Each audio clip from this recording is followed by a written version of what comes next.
Todd Bender is possibly the best skeet shooter in the history of skeet. He has set many records, some that may never be broken. Todd was the first skeet shooter to shoot 3 consecutive 400 by 400s.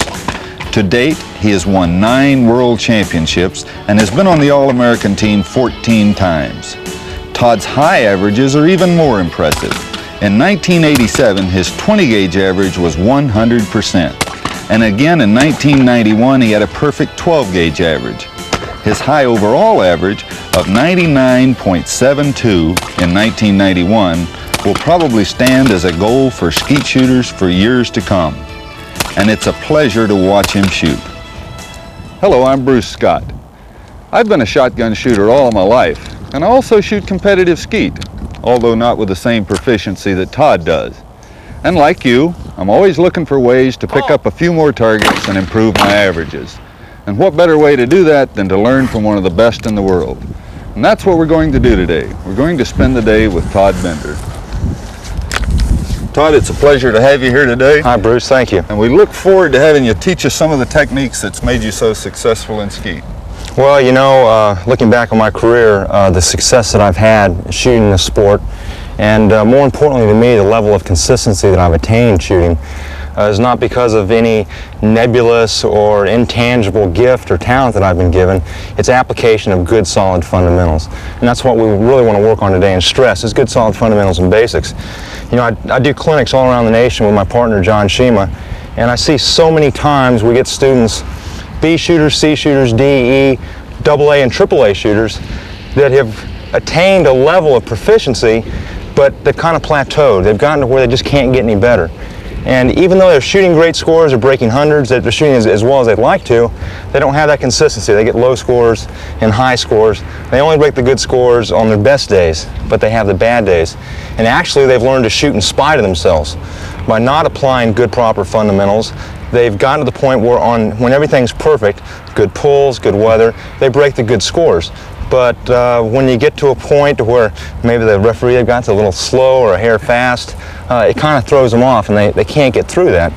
A lot of times people ask me in my clinics, they say, well, you guys don't shoot in bad weather, do you? You pull out. And that's not really true.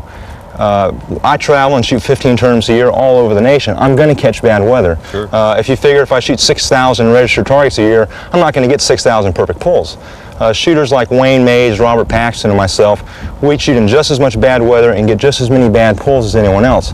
But we're doing little things with our game, applying proper fundamentals that let us break good scores even in adverse conditions. If I get a bad pull, what I'm doing with my game allows me to still break the target. Where a shooter who's a little on the edge, maybe practicing bad fundamentals, bad basics with poor foot positions, poor hole points, or maybe not just doing even more basic things, really running into trouble with their game. So that's what I want to do today. Start off with a discussion on proper fundamentals and basics of shotgun shooting, move on to a station-by-station analysis, and then finish up with some doubles at 3, 4, and 5. Now, one of the most important things you can do for your shooting probably has nothing to do with your actual shooting on the field. It comes from gun fit. In the clinics that we give and we travel around, we see so many people that have guns that don't really fit them. We end up doing a lot of stock raising. There's a lot of different dimensions to a stock, but actually this dimension right here, your drop at the comb, is probably the most important dimension there is. All the rest of the dimensions are pretty much comfort. You know, if a gun's too long or way too short, of course you can probably tell that. And if it gets to an extreme, it'll affect your shooting. But this dimension right here, this is the most important. Why? Because there's 2 sights to a shotgun. You've got your front sight, which is the front bead on the front of the barrel, and the rear sight. Where's the rear sight? It's right here in your eye. How high your stock is determines where the rear side of the shotgun sits on the gun. If the stock is too low for you at the drop of the comb, my rear side of the shotgun will sit too low, and I'll end up looking back here at the back of my receiver. Stock that was too high would set the rear side of the shotgun too high, and I wouldn't actually know where that shotgun's shooting. Now, when I mount a gun, I want to see a side picture pretty much like this. I'd like to see my middle bead right underneath my front bead, forming a figure 8. Now, you see how my eye sits right above the barrel. Now I've got good vision all around the barrel. My rear side of the shotgun is up enough, but because of the height of the stock, I really have to press down. You can see the pressure that I give to keep my head on the gun. Now when I feel that pressure of my cheek down on this stock, I know that rear sight is in the same spot every time. Now how can you do this at home? Well, probably the best way, and one of the easiest ways, is to close your eyes and mount the shotgun up and come down and feel this pressure of your cheek down on the stock. Now, when you open your eyes, you should see a figure 8. If you don't see the figure 8 and you're looking at the back of the receiver, that's a good sign that your stock's just a little too low and you'll need to raise it up. These adjustable combs are fantastic. Ever since I've had mine, I've just loved it. It's been fantastic. I love to get it just exact, or build your stock up, get a new stock, do something to make sure that stock fits. Because just like a pair of shoes, if your stock doesn't fit you, you're going to be not only uncomfortable, but you're not going to be happy with the results you get in walking or in shooting. Okay, now that we have the gun pretty much fitting us, and again, all the other dimensions, length of pull, cast on, cast off, any competent stock maker or gunsmith can pretty much help you decide what's good for you. But this is the dimension that we're really concerned with right here, this drop at the comb. Now that we know that the shotgun fits us, we've got to get to the basics of shooting a shotgun. What does it take to hit a moving target with a shotgun? Well, there's 3 basic fundamentals.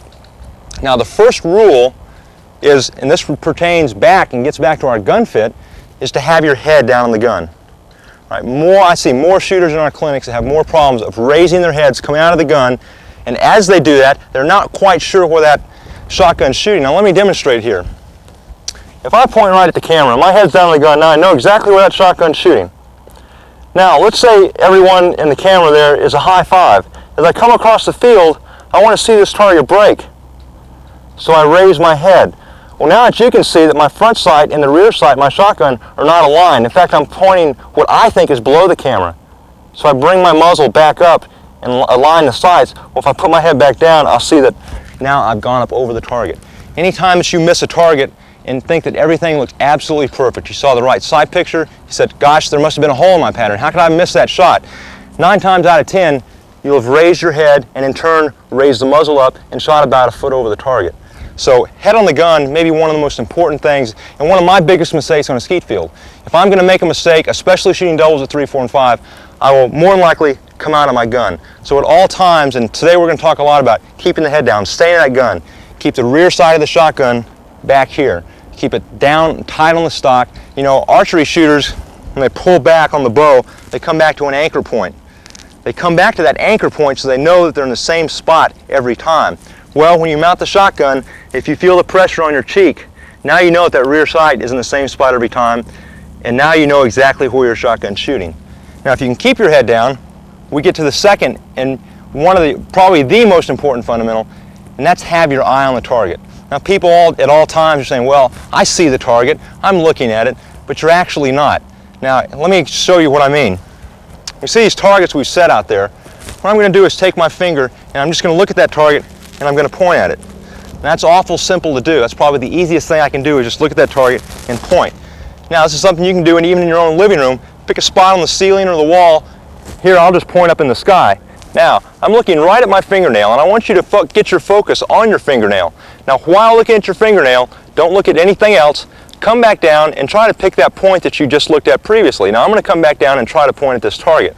But I'm continuing to look at my finger, and at the end of my finger, that's all I can see. Now, I can't even see that target 20 yards away from me. Why? Because my focus is on the end of my finger. And I want you to do the same thing. Now, as you see your focus go from your finger, you can't see anything past that point. Same thing happens when you focus on the end of a gun barrel. Now, it can happen just like this. You come out, you call for a target, it establishes itself, you see it come out in the sky, you're watching it come across, and all of a sudden, you want to look back to your barrel to check that lead. You've got to have the right leads. So as you look back to your barrel, just like looking at the end of your finger, everything goes out of focus past that point. You lose sight of the target, and you stop your gun. Now, how many times have you seen a newer shooter come out and they're swinging and their fall through? It's like this.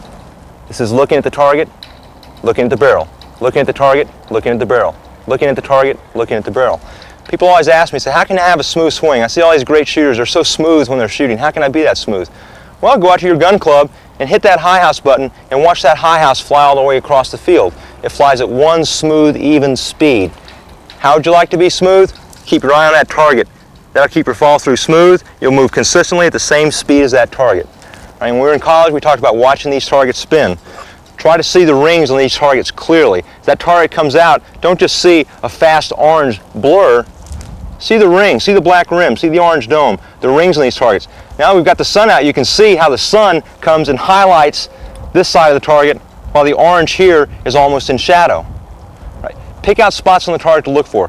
Focus on that target. No one in the history of the sport has ever looked at a target too hard. When I can see these targets clearly, when I can actually see them spin, I know that I'm going to have an awful good day on the range. Now that we've gone through two of our fundamentals, there's only one left. Head on the gun, eye on the target. And the third fundamental is have the proper lead. Now you can see out here that we've set some targets out for today's shooting, and that shows you kind of what our leads are, what a 1 foot, 2 feet, 3, and 4 feet of lead. That whole span of targets is 4 feet. That shows you what 4 feet of lead looks like when we're shooting, and that's the leads that we'll be using on these fields. That's what they look like at 20 to 21 yards. Now, lead and having the proper lead is the third and final fundamental, but it is by far a distant fundamental. Now, what I mean by that is that a shotgun throws an awful large shotgun pattern. A skeet pattern at 21 yards should be about 28 to 30 inches. That's a large distance. We're not shooting a bullet at it. Plus, your shot string, well, it's not quite as long as this table right here, but it almost could be. We're to have a shot string, it could be 6, 7 feet long. So we're actually throwing a large amount of shot out in front of the target. So it's not important to have exactly, let's take a high 3 for instance, where you would want, let's say, 2.5 feet of lead, which is 30 inches. Well, if I come out on a high 3 and put 32 inches of lead, I'm still going to break it. If I have 26 inches of lead, I'm still going to break it. Why? Because my shot pattern, the shotgun is going to do the job for me. So lead is important, but it's not that critical. What's more important is to have your head on the gun, your eye on the target, and also have the proper lead. Now when we give these clinics, people laugh at me sometimes when I say this because they don't believe it, but at the end of the day, they start to figure out that it's absolutely true. If I do all these fundamentals correctly on each and every shot, head on the gun, eye on the target, and have the proper lead, it's physically impossible to miss. And I say, how can that be? That's impossible. It can't be that simple, but it is. If my head's on the gun, my shotgun is shooting exactly where I'm looking, not to where I think I'm looking. Head comes out of the gun, I might as well shoot from the hip. Right? My head's in the gun, I know that shotgun's shooting. If my eye's on the target, my gun will match gun speed with target speed. I'll be moving smoothly with that target. Head on the gun, eye on the target, and at any given distance, any given station on the field, any given angle, we need X amount of lead to last time for the shot string to go out and get in front and break that target. So if I've got my head on the gun, my eye on the target, and I have the proper lead, it's physically impossible for that shot string not to run out and get out in front and actually to have the target run in and break that target. Okay, so now we've got a good grasp of the fundamentals. Now I want to talk a little bit about sustained lead versus swing through shooting. Now there's a couple other different methods of shooting, but basically we've got two methods of obtaining lead and actually hitting a target. The third fundamental, obtaining lead. Now a lot of shooters, or maybe 50%, like to swing through. Swing through, I mean, if here's your gun barrel, we'll allow the target to get ahead of us, move with the target, come from behind, and as I sweep through the target, just in a split second, see a lead and pull the trigger. Now that works, and a lot of people say it's a much better method for field shooting, and they like to use it for all types of shotgun shooting, but especially for our sport and skeet shooting, it's not a very consistent way to shoot, because as you just pass through the shot, you hopefully are going to have the right lead at the split second that you pull the trigger. What we're going to work on today is sustained lead shooting. Sustained lead meaning we'll go back to a hold point, get our eyes to a spot where we're going to try to pick up the target emerges and the gun starts to move, and immediately we make the target fly behind the barrel. What am I doing? I'm sustaining my lead. Now, this is an easier way to shoot. It's a much more controlled way of shooting, and it's one of the biggest keys to shooting doubles correctly. Having good consistent shooting at doubles at 3, 4, and 5. You can't be a consistent shooter at 3, 4, and 5 being a swing through shooter. So if any of you at home viewing this tape shoot swing through, you might want to go to a clinic or go to a professional instructor and see if he can get you to change a little bit, because you'll find in the long run that you'll be a lot better off, you'll be a lot more comfortable shooting a sustained lead. One little point that I usually make to a sustained lead or swing through shooter to get him to change the sustained lead, and this is the difference between me and a swing through shooter. Let's say I was shooting a high 4. A high 4 comes across the field, I take it about to the center of the field and I get to the point where I'm going to break it and I'm sustaining my lead. Now I get to this point right where I want to shoot and the target drops on me. All I have to do is make a correction down here, drop down with the target, I've still got my lead. A swing through shooter who's coming across the field or behind the target just before they shoot, they want to give it this extra gun speed and swing out ahead and get their lead for the target. Let's say they're about to do that and the target drops on them. Now they've got two problems. They need lead and they need to come down here and make an adjustment. Everything starts to snowball and right at the point where they want to break the target. So by being a sustained lead shooter, I'm going to be much more in control of the game at all times, and that's what we're really going to work on today. Now before we get started, let's talk about foot position and body position a little bit.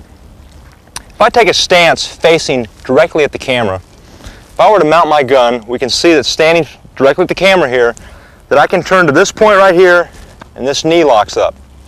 I can also turn to my left and this knee locks up. So now standing facing the camera, my zone of comfort that I can comfortably turn in is about in this area right here. Now, at all times when we're shooting skeet, be it singles or doubles, at any station, we're only dealing with half the field. That meaning that here we happen to be at station 5. When we shoot station 5, our low 5 and our high 5, and both our shots on doubles, will be shot on this half of the field right here, from the low house to the center stake. So since all of my shots are taken in that area, I'm concerned that I can actually move nice and comfortably in that zone. So my foot position, I would want to align it in this comfort zone. And to do that, I would turn around and find, for a right-hand shooter, that my belly button will point right in the low house window. Standing facing the low house window now, I can turn my gun comfortably on this half of the field. For a left-handed shooter, it will be just the opposite. We'll talk a little more, get a little more detailed about foot positions when we go to the actual station and shoot. But that's the theory behind foot position. Every foot position that we use today will be to set up our body so that we can comfortably turn in the area that we'll be shooting in. Now that we have our foot position right and we know kind of what we want to do with the foot position, talk a little about ability to turn the body. Now, anytime I place my feet and get on a station, I'm going to get my feet with my feet right under my shoulders and my feet also parallel, just as if I was wearing water skis or snow skis. Now, by standing this way, my body with both knees bent, I can get a lot of turn with my legs. Now, you see a lot of people, some people say, well, I'm going to point my left foot to where I'm going to break the target. Or the people just stand with feet staggered or toes pointed out. The more you point your toes away from each other and away from parallel, the sooner the knees lock up. And as the knees lock up, that zone of comfort that I can turn in narrows down. It gets a lot smaller. So now we're dealing with a small area that we can actually break those targets. So feet under the shoulders, skis on. Now once we've got a good foot position, we've got our feet set, you see a lot of problems on the skeet field. I see this in a whole bunch. I know you've seen it at home. Any shoot that you go to, you may even be guilty of it yourself. How many times have you seen someone take a shot and take a step off a station? Or everyone says, oh, I have a problem on high 5. I roll my shoulders. Anytime you're rolling your shoulders, taking steps, that either gets down to poor foot position or maybe not using your body correctly. Now the term swing a shotgun is a horrible term. You don't swing a shotgun. This is swinging a shotgun. What am I doing? Well, I'm breaking the first rule. I'm taking my head off the gun. I'm using my arms and my upper body to move the shotgun. When I take a shotgun and mount it, my head, arms, chest, shoulders, my whole upper body is locked into that gun. Now, look how I turn. I'm using my legs, feet parallel. Now my legs turn the shotgun. You'll notice also that my shoulders stay level. I don't have any of this rocking effect, which comes from being an upper body shooter, muscling the gun with your upper body, not using your lower body. You need to become a lower body shooter. As an upper body shooter, although you won't know it, as you push with your shoulders and push with your arms, you'll tend to roll over the top of targets, get your balance off, and have to take those extra steps, maybe on your second shots on doubles. So using your lower body is the key here. Also, it's one of the biggest keys to shooting doubles at 3, 4, and 5. You can imagine if I'm shooting doubles at 4, high house first, if I'm an upper body shooter and roll my body like this on the high house, look at the recovery that I have to come back and make on the low house. As a lower body shooter, using my legs, I can keep my shoulders level and make a nice turn and an easy recovery back to my second shot. All right, so when you go out on the skeet field, always think about using your legs. That's why God gave skeet shooters legs, so it'd be nice and smooth when they go out to break targets. Now that we've gone over the fundamentals, head on the gun, eye on the target, have the proper lead. We understand where we're going to put our feet, and when we talk about it, you'll understand why we're doing this. Now we know how we want to turn our body. Let's go out on the field and start talking about our foot positions, our hold points, where we're going to look with our eyes, and how we're going to break these targets. Now that we've got the basics and we've got the tools, let's go out and start breaking these targets and have some fun on the skeet field.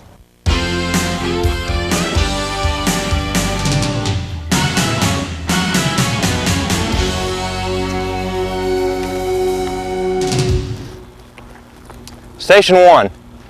Okay, now it's station 1. First of all, every time we set up on the station, we want our foot position. For a right-handed shooter, stations 1, 2, 3, 4, 5, and 6, both high and low house, your foot position will be belly button in the low house window. Now at station 1, if you're a left-handed shooter, you would take a stance like this with your heels right along the back of the station. Now there gets to be a simpler way to do it. This is one of the exceptions for a left-handed shooter.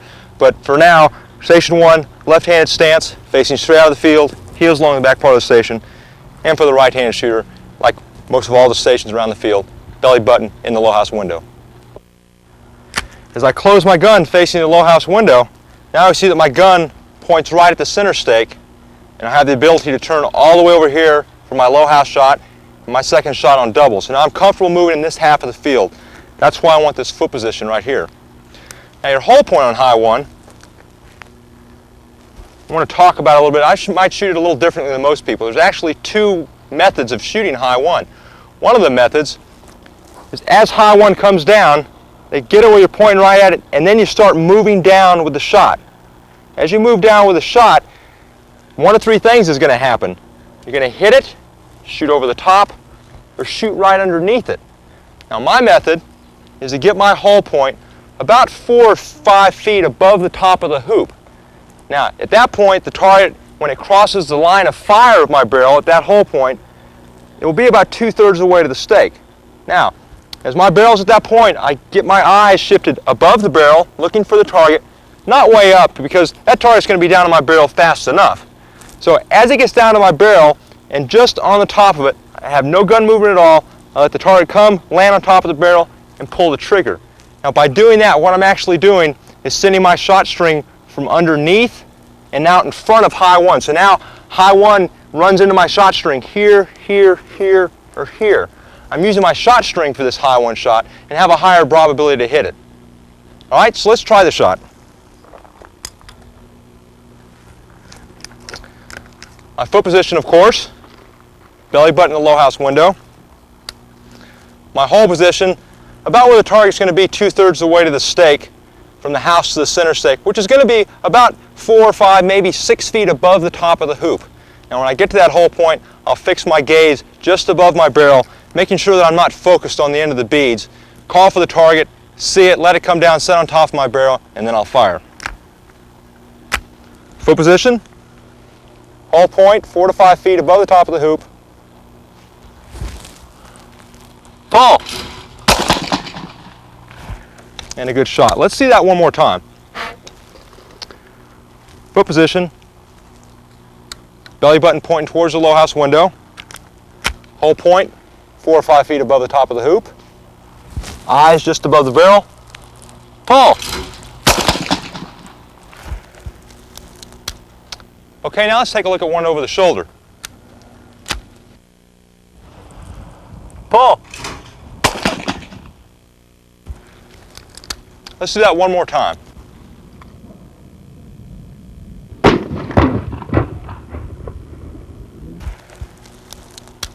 Now you also notice how I stay in the gun after each shot. That's the head on the gun, and you'll notice all day today that I'll stay in that gun a lot longer after the shot. I don't immediately come out of it. I see that is a problem more often than anything I see in the clinics. People come out of the gun way too soon. What are they doing? They're actually lifting their head. So you'll find that I'm really going to stay in that gun to try to take head raising out of my game. All right, now that we've successfully made our high 1 shot, let's go to our low house shot. Now, because we're shooting high 1 and low 1 basically on this side of the field, my foot position does not change because I'm very comfortable breaking my low 1 on this side of the field. My foot position, still belly button in the low house window. Now my hold point for low 1, as is low 2, high 6, and the corresponding shot high 7 on the other side of the field, that hold point will be level with the bottom of the window and out about 8 to 10 feet outside of the house. Now I say about 8 to 10 feet because 8 to 10 feet outside of the house is not that big a deal because you've got so much time on low 1, it's not that critical where your hold point is. So about 10 feet out gives you time to see the target, start your gun moving, and let low 1 fly behind your barrel, that sustained lead, all the way across the field. Okay, foot position, hold point, now break point. Where do I want to break low 1? Well, I want to break my low 1 single in the same exact spot in the sky where I break my low 1 double. Why do I want to do that? Because I want one sight picture for my low one. I don't want a sight picture for low one single at the center stake, like a lot of people like to shoot, and then the sight picture for low one double where I'm going to have to shoot low one double over here. I can't shoot low one double over the stake. I've got to take it here. So I'm going to bring my low one a little closer in so I have the same sight picture. Plus, the closer you bring low one in, the closer it gets to you, the harder you can hit it and impress your friends. And that's important too. Okay, let's try a shot. Foot position, belly button, the low house window. My hull point level with the bottom of the window and about 8 to 10 feet out. My eyes go back towards the window. Pull.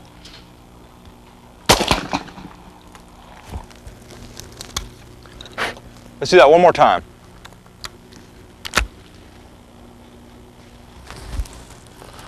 Pull.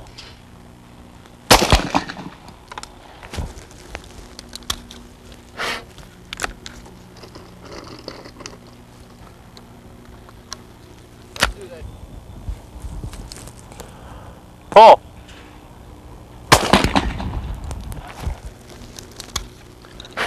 Let's do that one more time.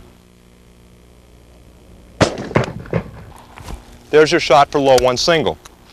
Now, nothing changes for the double. In fact, in doubles, the only thing you're doing is shooting two single shots real close together.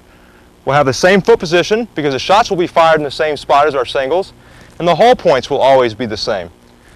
Now I'm going to break my high one, and after I break that shot, I'm going to leave my gun in the same place, and that's one of the great things about this hull position of not coming down with high one. But my gun's stationary over the center stake. My gun is in perfect position to break the high house, and then the low house will be right above my gun when I look to come back and pick up the double.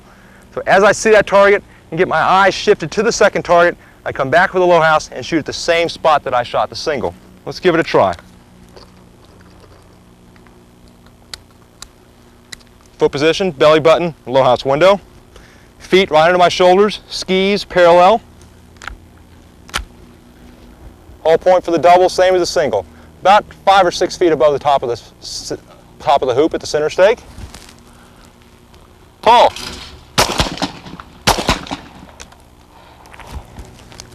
Let's do that one more time.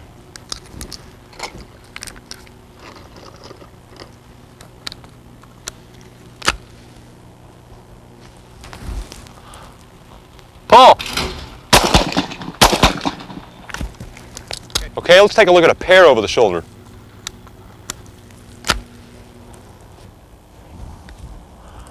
Pull. Let's do that one more time.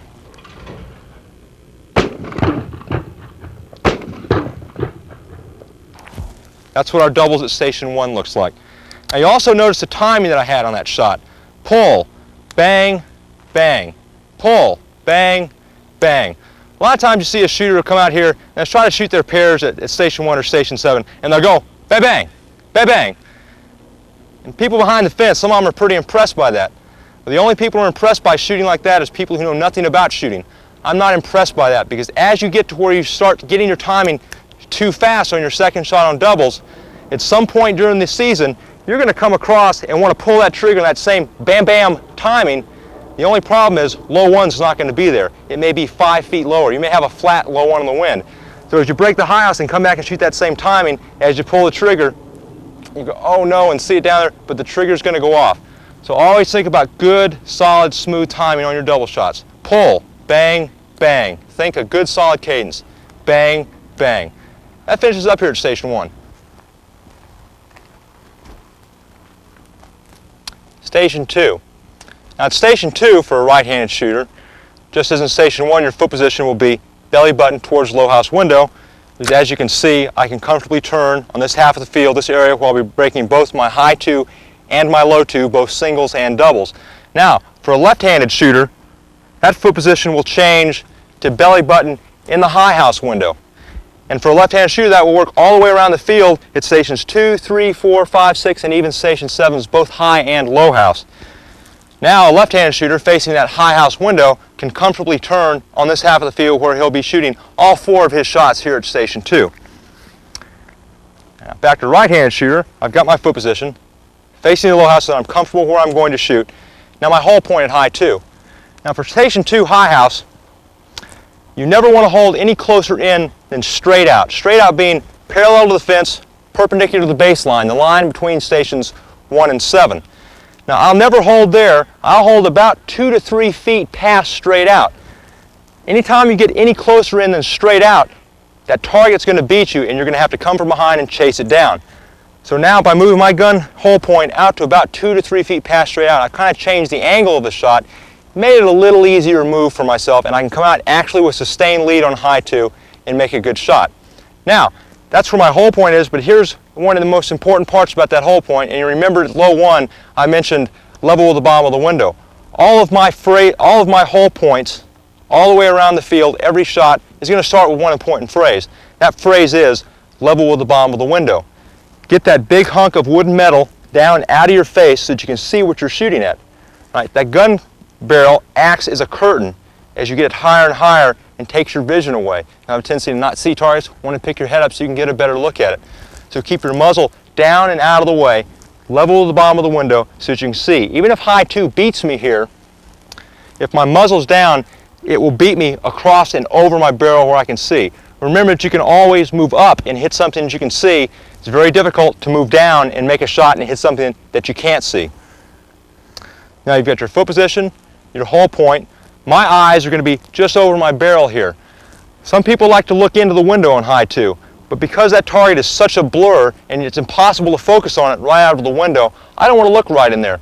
I want to look out here right about where my barrel is where I can first focus on that shot. So eyes just off over the barrel. Some people may want to look just off to the side of the barrel. Now my lead on high 2 is going to be about 1 foot to maybe a little bit more than a foot. In fact, I'm not really concerned about my lead here at high 2. I'm basically just looking to make sure that I see daylight in front of it and that I'm moving with the target. Your shot string will take care of most of the lead, so don't be too precise in the shot. In fact, you don't really have time to be real precise on high 2. You have enough time to see the target, make the move with it, make sure you're in front, and make the shot. Let's take a look at one. Now my foot position, belly button, the low house window, my hole point, level with the bottom of the window, and out about 2 to 3 feet from straight out. My eyes will be just over the barrel. I'm looking for about just a foot, maybe a little bit over a foot of lead on this shot. Pull! Let's do that one more time. Foot position, facing the low house window. My hole point, level with the bottom of the opening, out about 2 to 3 feet from straight out. Eyes over the barrel, pull. Okay, let's do that over the shoulder. See what that looks like.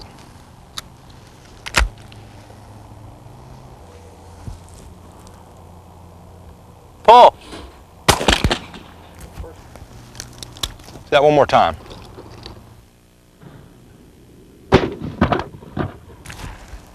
Okay, now on low 2, because we're shooting the target in the same general area, and because we're still right-hand shooters, our foot position is still going to be facing that low house window.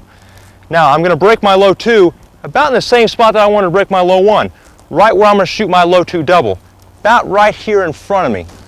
Now my foot position, the same of course. My hole point, exactly the same as it is at low 1 because it's basically the same shot.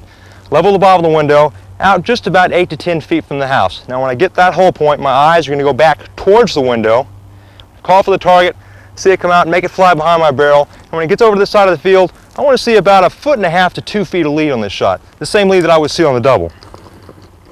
Let's take a look at one. Foot position, belly button in the low house window. My hole point, level the bottom of the window, and out about 8 to 10 feet. Pull. Do that one more time. You'll notice how I stay in the gun after every shot.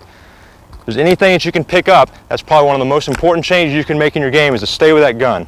Do that one more time. Foot position, belly button lost window, hole point 8 to 10 feet out. Pull.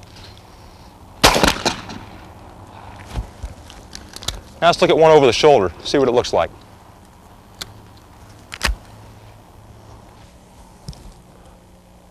Pull. And one more time.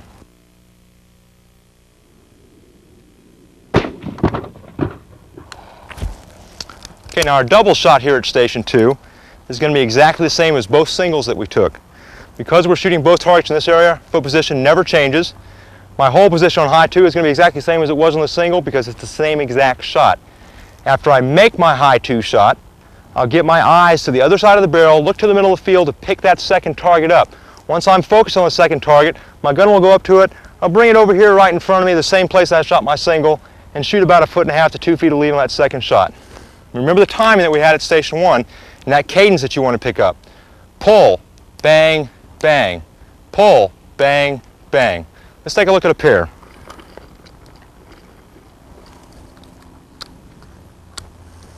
Foot position, of course, the same. Facing that low house.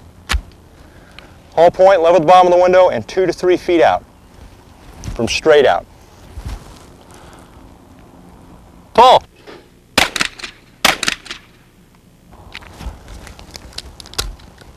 Let's do that one more time.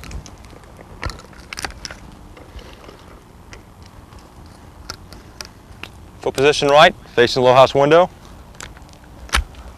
Hold position, level at the bottom of the window, 2 to 3 feet past straight out. Eyes just over the barrel or just off towards the high house. Pull.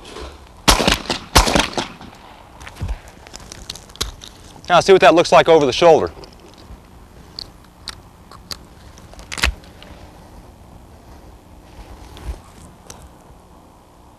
Pull.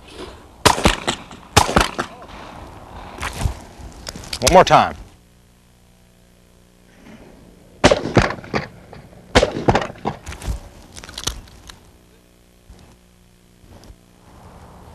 Station 3. Now that we're at Station 3, we're one of the first of the 3 middle stations. Now there's 2 groups of stations on the field. There's the end stations, stations 1, 2, 6, and 7, and the 3 middle stations, stations 3, 4, and 5, of course discounting Station 8. Now, each of those groups of stations have similarities. The hold points and the foot positions for stations 1, 2, 6, and 7 are about the same because all the shots are about the same.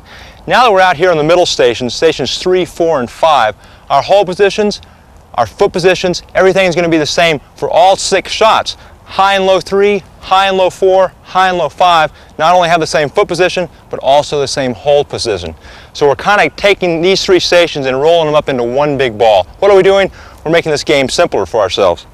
Now your foot position here, since I'm still a right-handed shooter, my foot position on Station 3, belly button in the low house window, allowing me a nice comfort zone to turn and shoot on this half of the field.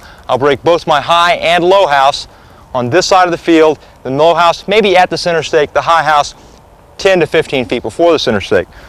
Conversely, for a left-handed shooter, he is still with his belly button in the high house window, giving him a nice area to turn on this side of the field where he'll be breaking both shots.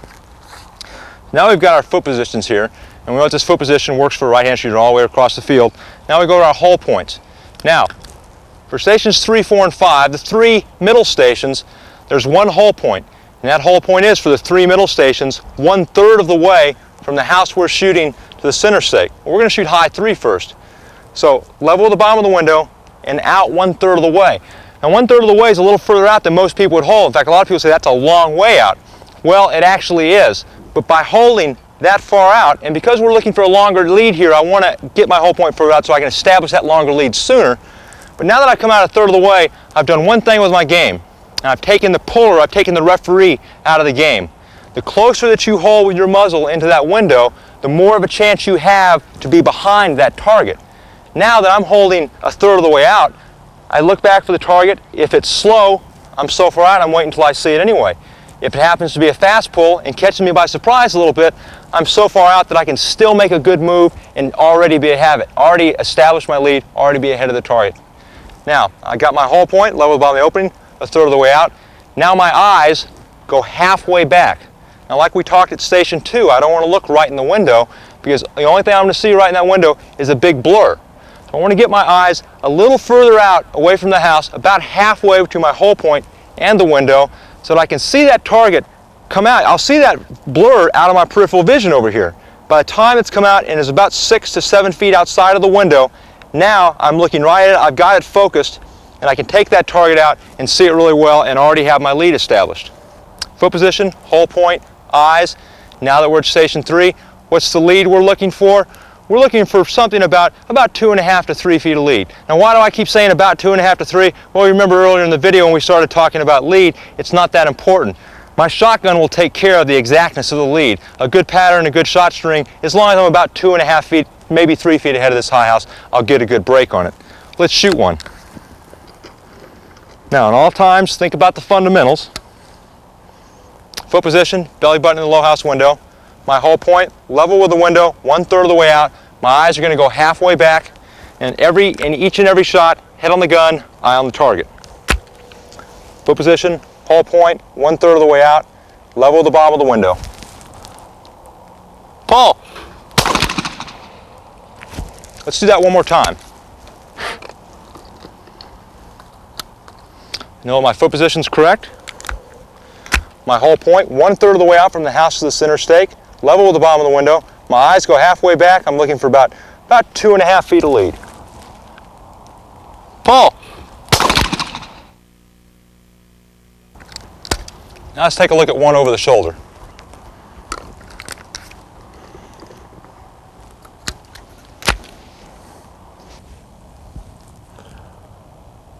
Paul! And one more just like that.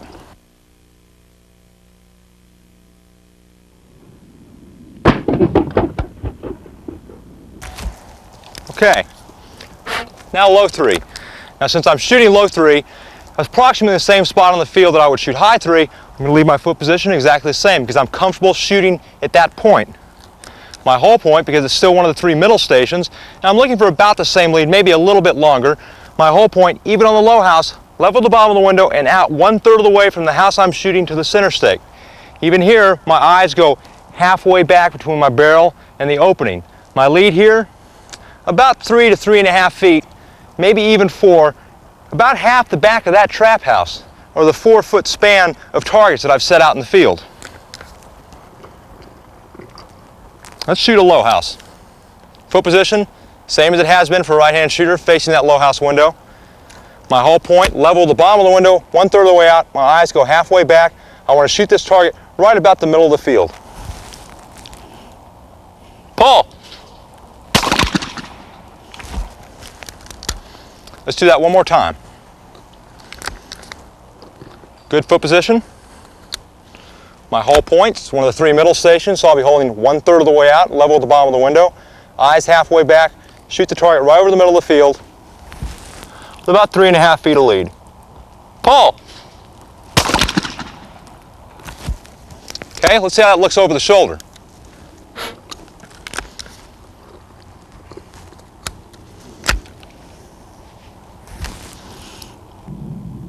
Paul! And one more time.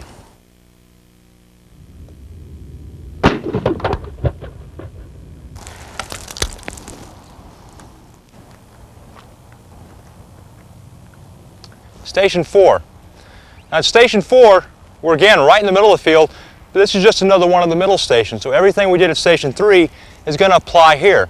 As a right-handed shooter, foot position, still facing that low house window. Left-handed shooter would of course still face the high house, making me comfortable in breaking both targets right over the middle of the field. My whole point, exactly the same as Station 3, because basically high 3 is the same shot as high 4. The only difference is high 3 is over there, and I've just moved over about 20 feet or so.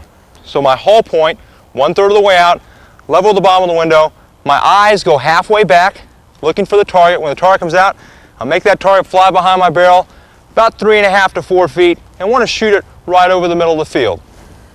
Let's take a shot. And at all times, in every shot, head on the gun, eye on the target. Watch the shot hit the target. Foot position, facing the little house window. My whole point, level with the bottom of the window, 1/3 of the way out, eyes halfway back, shoot the target maybe about 10 feet before the stake or at the center stake, right in that general area. Paul! Let's do that one more time.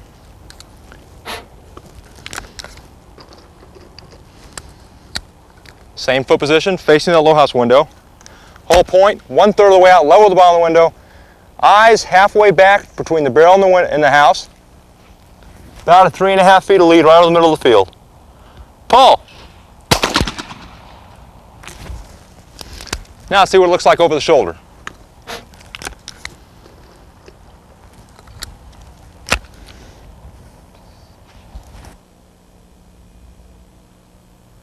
Pull! And one more time.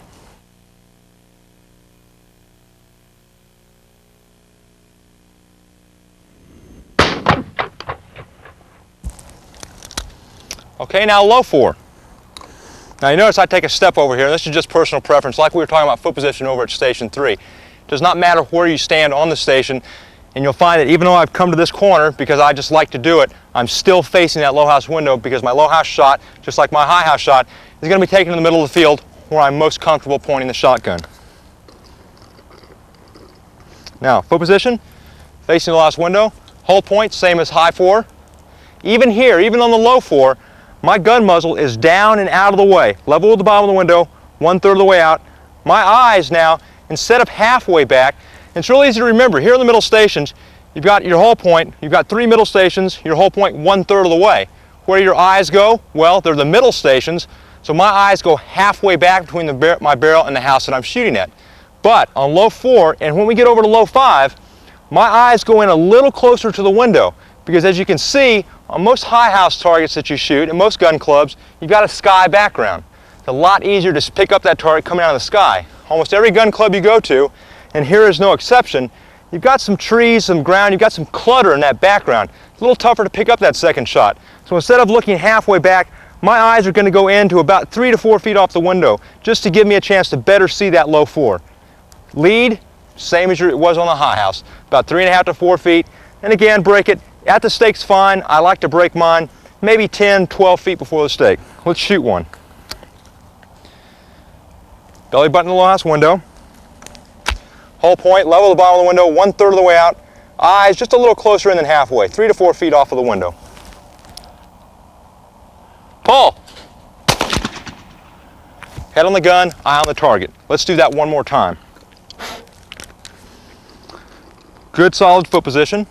I know what my hold point is, still one of the 3 middle stations, 1/3 of the way out. Eyes a little closer into the window than halfway, 3 to 4 feet out. Pull! Okay, let's see what that looks like over the shoulder.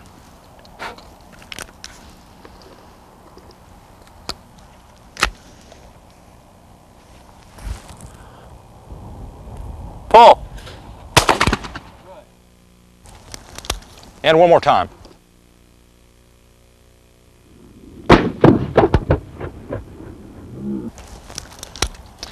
Now, you've noticed we've gotten over to station 4, and we're about to go over to station 5, but you've noticed we've gotten out in the middle, and I'm starting to say the same things over and over again. Same foot position for a right-hand shooter. There's one foot position for the whole field, with the exception of station 7 and your shot at high 8. We've got one foot position, belly button in the low house window. You're starting to see that all of my hold points are starting to be standardized. They're the same for all the 3 middle stations, not because I want to make this easier and I want it be easier for me to teach, but this is the basic fundamentals of the game. This is how these angles work. It's simpler for me to get my lead this way with a good solid hold point. So there's fundamentals backing this up. But what am I doing? I'm making the game simpler. I've given you one hold point for 6 shots out at the middle. I've given you one foot position, not to make it simpler because it's correct. So now that I've made the game simple, now you've freed up your mind to think about the more important things. Head on the gun, eye on the target. When I come up and stand up on a station and place my feet, once I've done that, I don't have to think about it anymore. My next step, as we've done all day today, go back to my hold point. Next step, get my eyes off to where I'm going to look for the target. Next step, call for the target, head on the gun, eye on the target, break it, go on to the next shot. What am I doing? I'm setting up a system. I'm trying to get routine about this, almost even boring, so that I don't make any mistakes, that I don't forget my hold point, that I don't mistake my foot position. You know, when I flew out here this morning, I came in from New Orleans and I got on the plane, and as we were on the taxiway, I know that in the cockpit, even though these pilots have flown 10,000 cycles, they probably flew about 6 or 7 landings and takeoffs the day before, the first thing they do, they pull out a laminated sheet. It's called pre-flight checklist. And what are they doing with that pre-flight checklist? they're making sure that they put the flaps down, that they've done everything right to make sure that that plane is ready to take off, so if they don't bore a big hole at the end of the runway. Well, that's kind of what I'm doing here. Every shot that I take, I go through my checklist of foot position, hold point, eyes, to make sure that I don't make one stupid mistake so I don't bore a big hole out here for myself on the skeet field.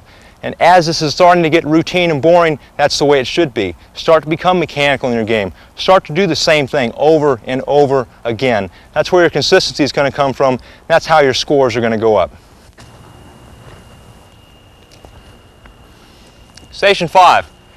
Now at Station 5, it's just another one of the middle stations, so everything's the same as it was on high, low 3, high and low 4. Same fundamentals apply here at Station 5. Now you notice my foot position. One thing you may have noticed in the whole video, a couple things about my foot position. One thing, every time I step up to the station, I've always looked at the low house. I look at the low house to make sure that my belly button is pointing there. Just another one of those steps. Also, you may have noticed that my feet tend to hang maybe a little bit over the edge of the pattern, maybe a lot, which is not really that great of a deal. You should be right in the middle of the pad. But again, I favor corners, so this is kind of what I like to do. And I stand back away from the low house here at Station 5. But no matter where I am on the pad, I'm always facing in relationship to the field correctly, facing that low house window. For a left-handed shooter at Station 5, of course, still facing the high house. Now that we've established our foot position here, since it's still one of the 3 middle stations, we know what our hold point is. 1/3 of the way out from the center stake, or excuse me, from the house we're shooting to the center stake. Now we're going to shoot high 5 here. High 5, basically the same shot as high 4. It's exactly the same shot as low 3. The leads are exactly the same. Nothing changes. My hold point here, level at the bottom of the window, 1/3 of the way out. Eyes, because it's a high house in the middle station, eyes go halfway back, and I'm looking for the same lead, at 3.5 to 4 feet, or half the back of the trap house out there, and I'm going to shoot it pretty much right over the center stake, maybe just a little bit past on this side of the field. Let's take a shot. Correct foot position. Hold point, 1/3 of the way out, eyes halfway back, about a 3.5 foot of lead, and I'm going to shoot right over the middle of the field. Pull. See that one more time. Watch that target spin all the way across the field. Notice how my head stays in the gun after every shot. Proper foot position, hold point, 1/3 of the way out, level of the bottom of the window, eyes halfway back. Pull.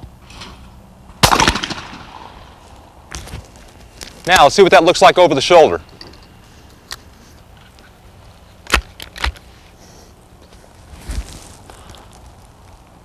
Pull. And one more time.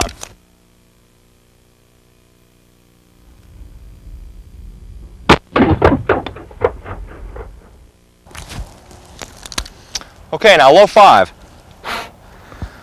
My foot position is going to stay the same because again, I'm shooting the target in the same general area. I'm still a right-handed shooter. I'm going to shoot this target probably about 10 to 15 feet before the center stake. Foot position the same, hold point the same. Level, even here, I hold level at the bottom of the window, and a lot of people find that to be a little too low. So if you like, try bringing your muzzle up to the top of the window. But just remember, the higher that you bring up your muzzle, the more that muzzle acts like a curtain and starts to obstruct your vision. So make sure that you never, on low 4, low 5, and low 6, make sure you never get above the top of the window. But here I will hold 1/3 of the way out, level at the bottom of the window, and my eyes, like low 4, because of background, I'm going to look about 3 or 4 feet outside of that window. Get my eyes in just a little closer so I can pick that target up better. Let's take a shot. Foot position, facing the low house window. My hold point, 1/3 of the way out, level of the bottom of the window, and eyes just a little closer in than halfway. Pull. Let's do that again.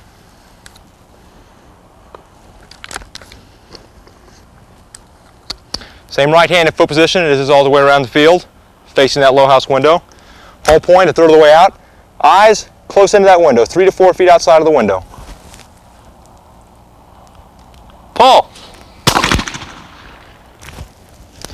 Okay, let's see that over the shoulder.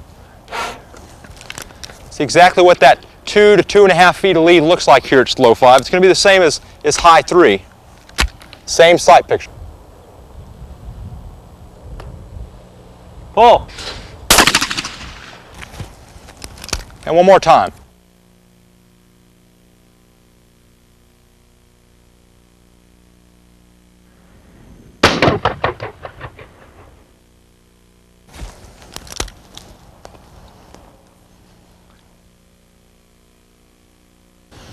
Okay, station 6. Now at station 6, now we've gotten back to the first group of stations, the end stations, stations 1, 2, 6, and 7. Gotten away from the middle stations 3, 4, and 5. So now we've come to 6, the similarity between station 6 and station 2 starts to become apparent. Of course, now that we're shooting on this half of the field, and still about the middle stake to this part of the field, my foot position, still because I'm a right-handed shooter, is facing into that window right there. Now, one of the things about this foot position that people say, well, you know, when I come back to my hold point, like my hold point here on high 6 is going to be about 8 to 10 feet out, just like it was at low 2. I say, well, you know, when I come back to this hold point, I feel tension in my knees. I feel wound up. They don't like that feeling that there's tension there. But as I come back, if I relax my body, I find that I naturally swing back to this point right here where I'm going to shoot high 6. When I turn into my hold point on low 6, I feel some tension in my legs and my knees. I'm wound up. I relax my body. I naturally turn out to this point where I shoot low 6. Now I'm not going against my body for the turn, for going after the target. It's a natural movement. So when you come up and try these foot positions, you say, well, you know, I'm not comfortable at my hold point on high 6. Just remember one thing. They don't score you on how you feel at your hold point. They score you and grade you on how you feel where you pull the trigger. So that's why we're going to stand here, belly button in the low house window, left-hand shooter, belly button in the high house window. Now, because of similarities here, because station 6 is just the opposite side of the field from stations 2, our hold point on high 6 will be just like it was at low 2. About 8 to 10 feet out, again, level with the bottom of the opening. And now, because we're not at the middle station, we're not looking at that big lead, and we have a little more time, now I get my eyes back towards that window to pick that target up. Once I see it, make it fly behind my barrel, look for that 1.5 to 2 foot lead, right up here in front of me, head on the gun, eye on the target. Let's take a look at one. Now I'm going to shoot this high 6 just like low 2. I want to place my high 6 single shot in the exact same part of the sky that I would go ahead and shoot my double shot. We know what the foot position is. Facing the low house window. My hold point. Now that we're looking for a shorter lead, we can have a little shorter hold point. Back about 8 to 10 feet out from the house. My eyes go back towards the window. I'm going to bring the target over to the part of the field where I'm going to shoot my double. Head on the gun, eye on the target. Pull! Okay, let's do that one more time. Belly button the low house window. Hold point 8 to 10 feet out. Eyes back towards the window, level with the bottom of the opening is the hold point, never any higher. Pull! Okay, let's see what that looks like over the shoulder.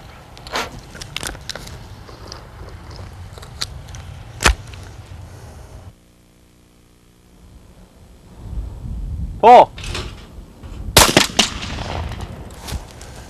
And one more time.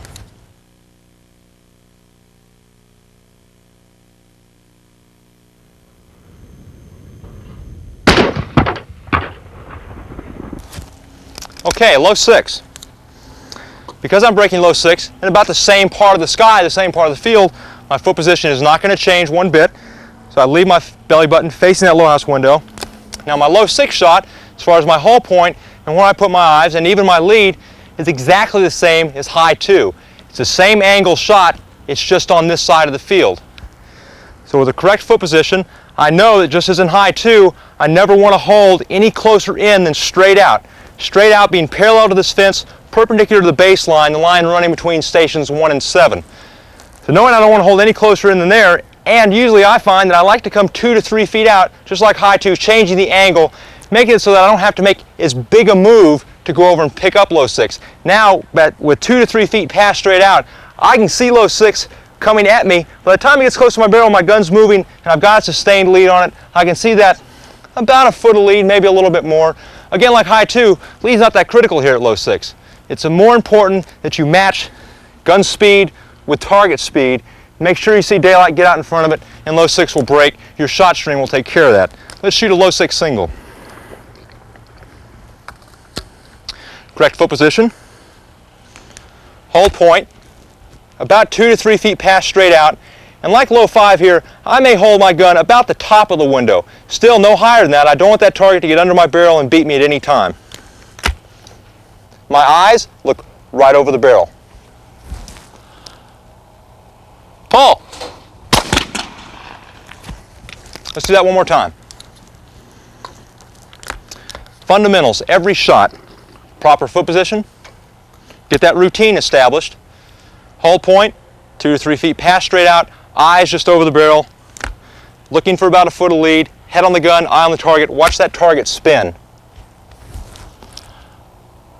Pull. Okay, let's see what that looks like over the shoulder.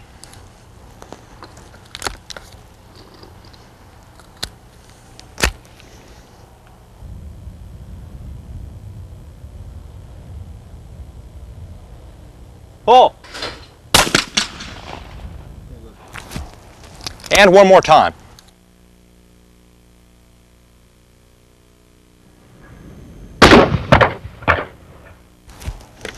Okay, now our double shot here at Station 6 is going to be exactly the same as the single shots.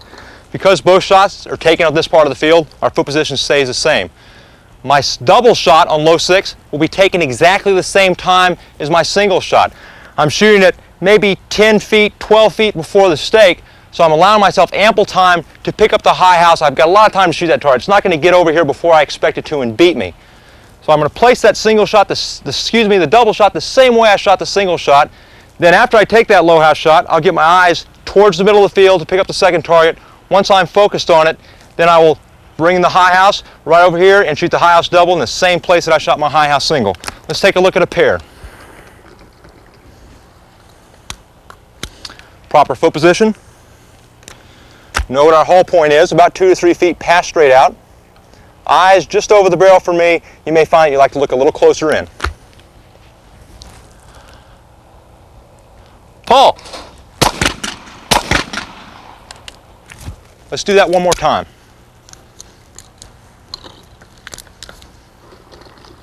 Execute fundamentals every shot. You know, just because you've hit 3 or 4 in a row, or 100 in a row, or 200 in a row, that doesn't mean that you're going to break the next shot. Or if you've missed 2 or 3 shots before, that doesn't mean you're going to miss the next one. Each time that you shoot is merely a representation of how you handle the fundamentals on that particular shot. If you have proper foot position, a good hold point, keep your head in the gun, your eye on the target, and have the proper lead, it's impossible to miss. Let's do that one more time. Pair at 6. Hold point, 2 to 3 feet from straight out. Eyes just over the barrel. Pull. Now let's see what that looks like over the shoulder.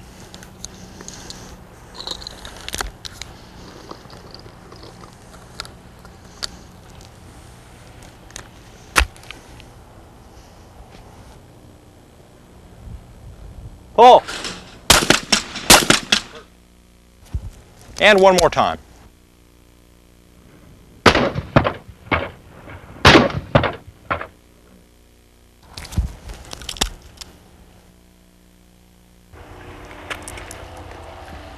Okay, Station 7. Now at Station 7, this is the one station that a right-handed shooter can't really put his belly button in the low house window. If he did, he wouldn't see any targets. So he's got to have his feet, just like the left-handed shooter would stand at Station 1, the right-handed shooter is going to get his feet right along the back of the pad, facing straight out there. Now you'll see that my gun naturally points to the center stake where I'm comfortable shooting my low house, and I have all the room in the world to turn over here for my high house shot, both on singles and doubles. And for the left-handed shooter, as he came around the field facing the high house opening on Stations 2 all the way over here through Station 7, holds the same for the left-handed shooter, facing right at the high house there. Now I've got my foot position. Now high 7, basically the same shot is low 1, low 2, high 6, and high 7. They're all the same. So my hold point, the same as all 4 shots, level at the bottom of the window and out about 8 to 10 feet. My eyes, just like high 6 and the 2 corresponding shots on the other side of the field, low 1 and low 2, eyes right back at the window. My lead here, just like low 1, maybe about 8 inches, maybe even a foot. Let's give it a try. Proper foot position. Hold point, 8 to 10 feet out, even here, level the bottom of the window. eyes right about at the window, bring that target across, shoot high 7 single, right up here where you'd about shoot high 7 double. Pull. Now see what that looks like over the shoulder.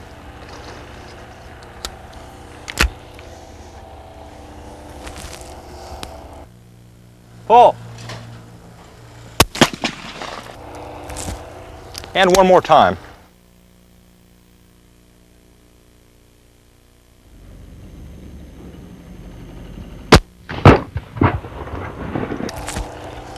Okay, now we're going to shoot the low house. Now, there's no one who has never missed low 7. Why do you miss low 7? Because it's low 7. It's the easiest shot on the field. How do people miss low 7?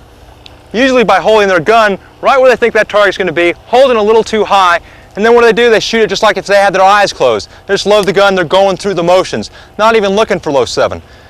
So my whole point on low 7, of course my foot position is going to be the same, my whole point for low 7, I watch where that target's flying.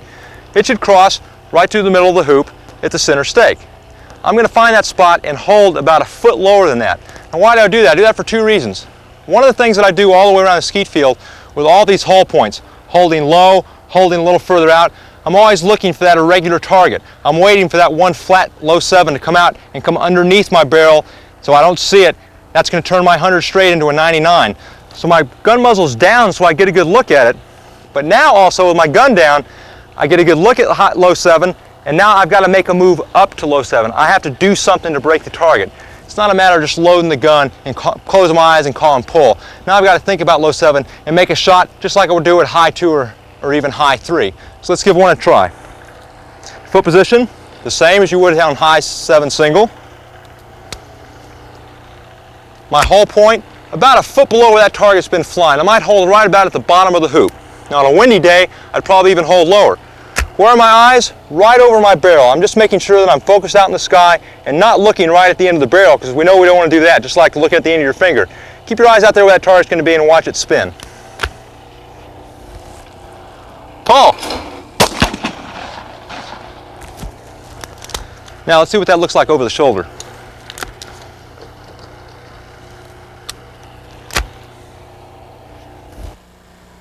Pull. Looks pretty good over the shoulder. Let's do that one more time.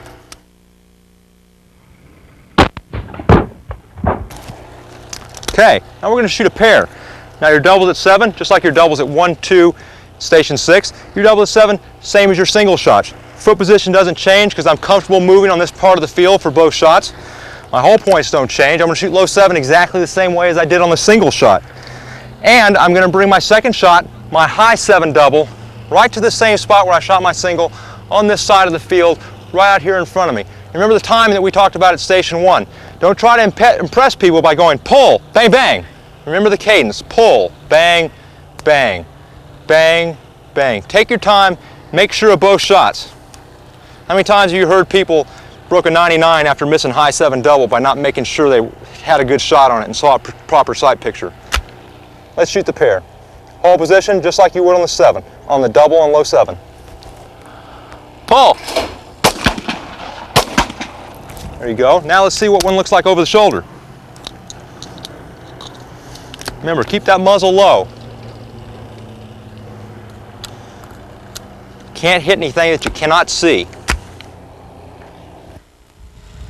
Pull. And one more time.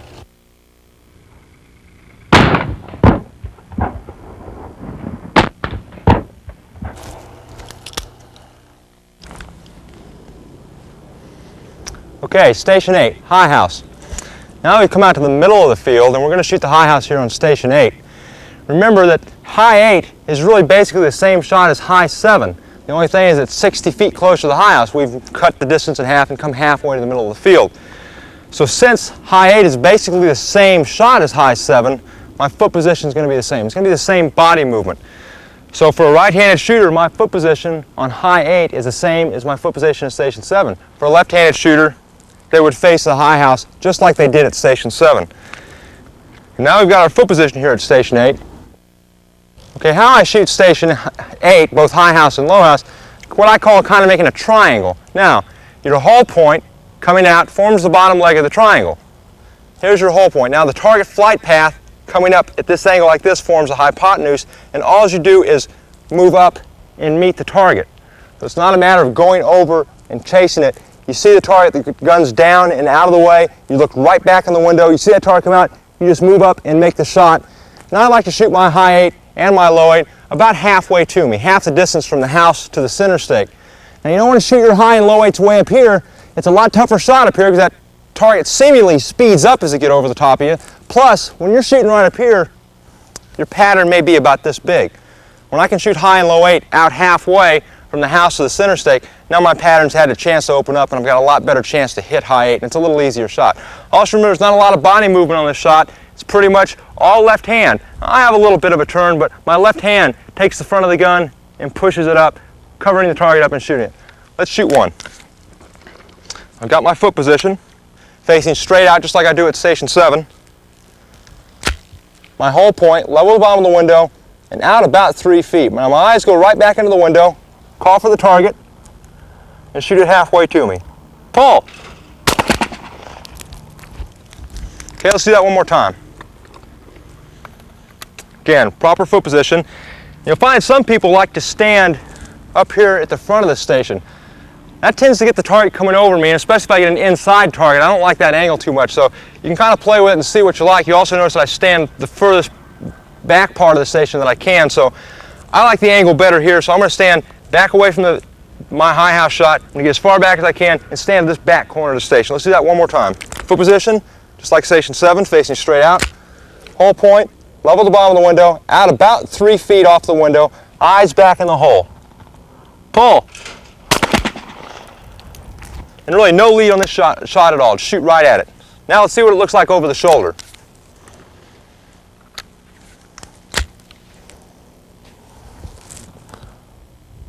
Pull!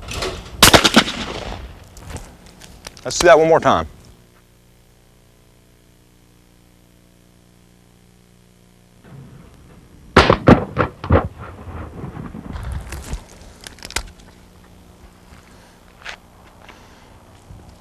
Okay, Station 8 low house. Now the low house at Station 8, basically the same as the high house. The only thing that's going to change is our foot position. Now just like high house at Station 8, for a right-handed shooter, my low 8 closely resembles my shot at low 1 single, although we're a lot closer to that shot. But my body position, my body turn is going to be the same, so my foot position stays the same. Just like at Station 1, belly button in the low house window.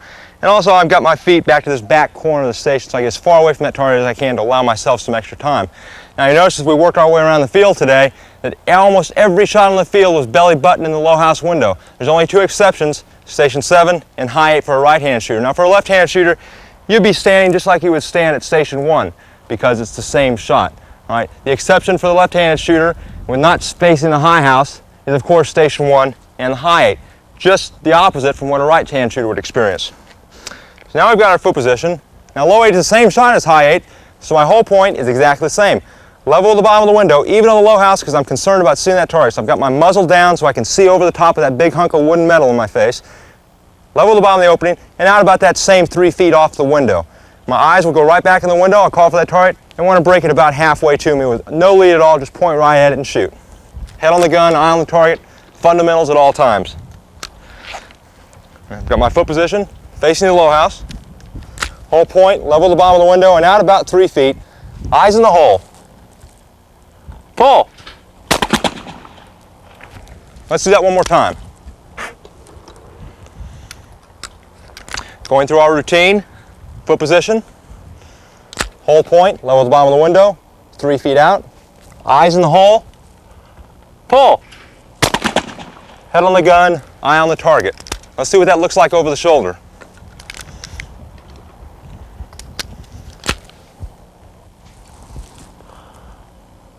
Pull! Now let's do that one more time.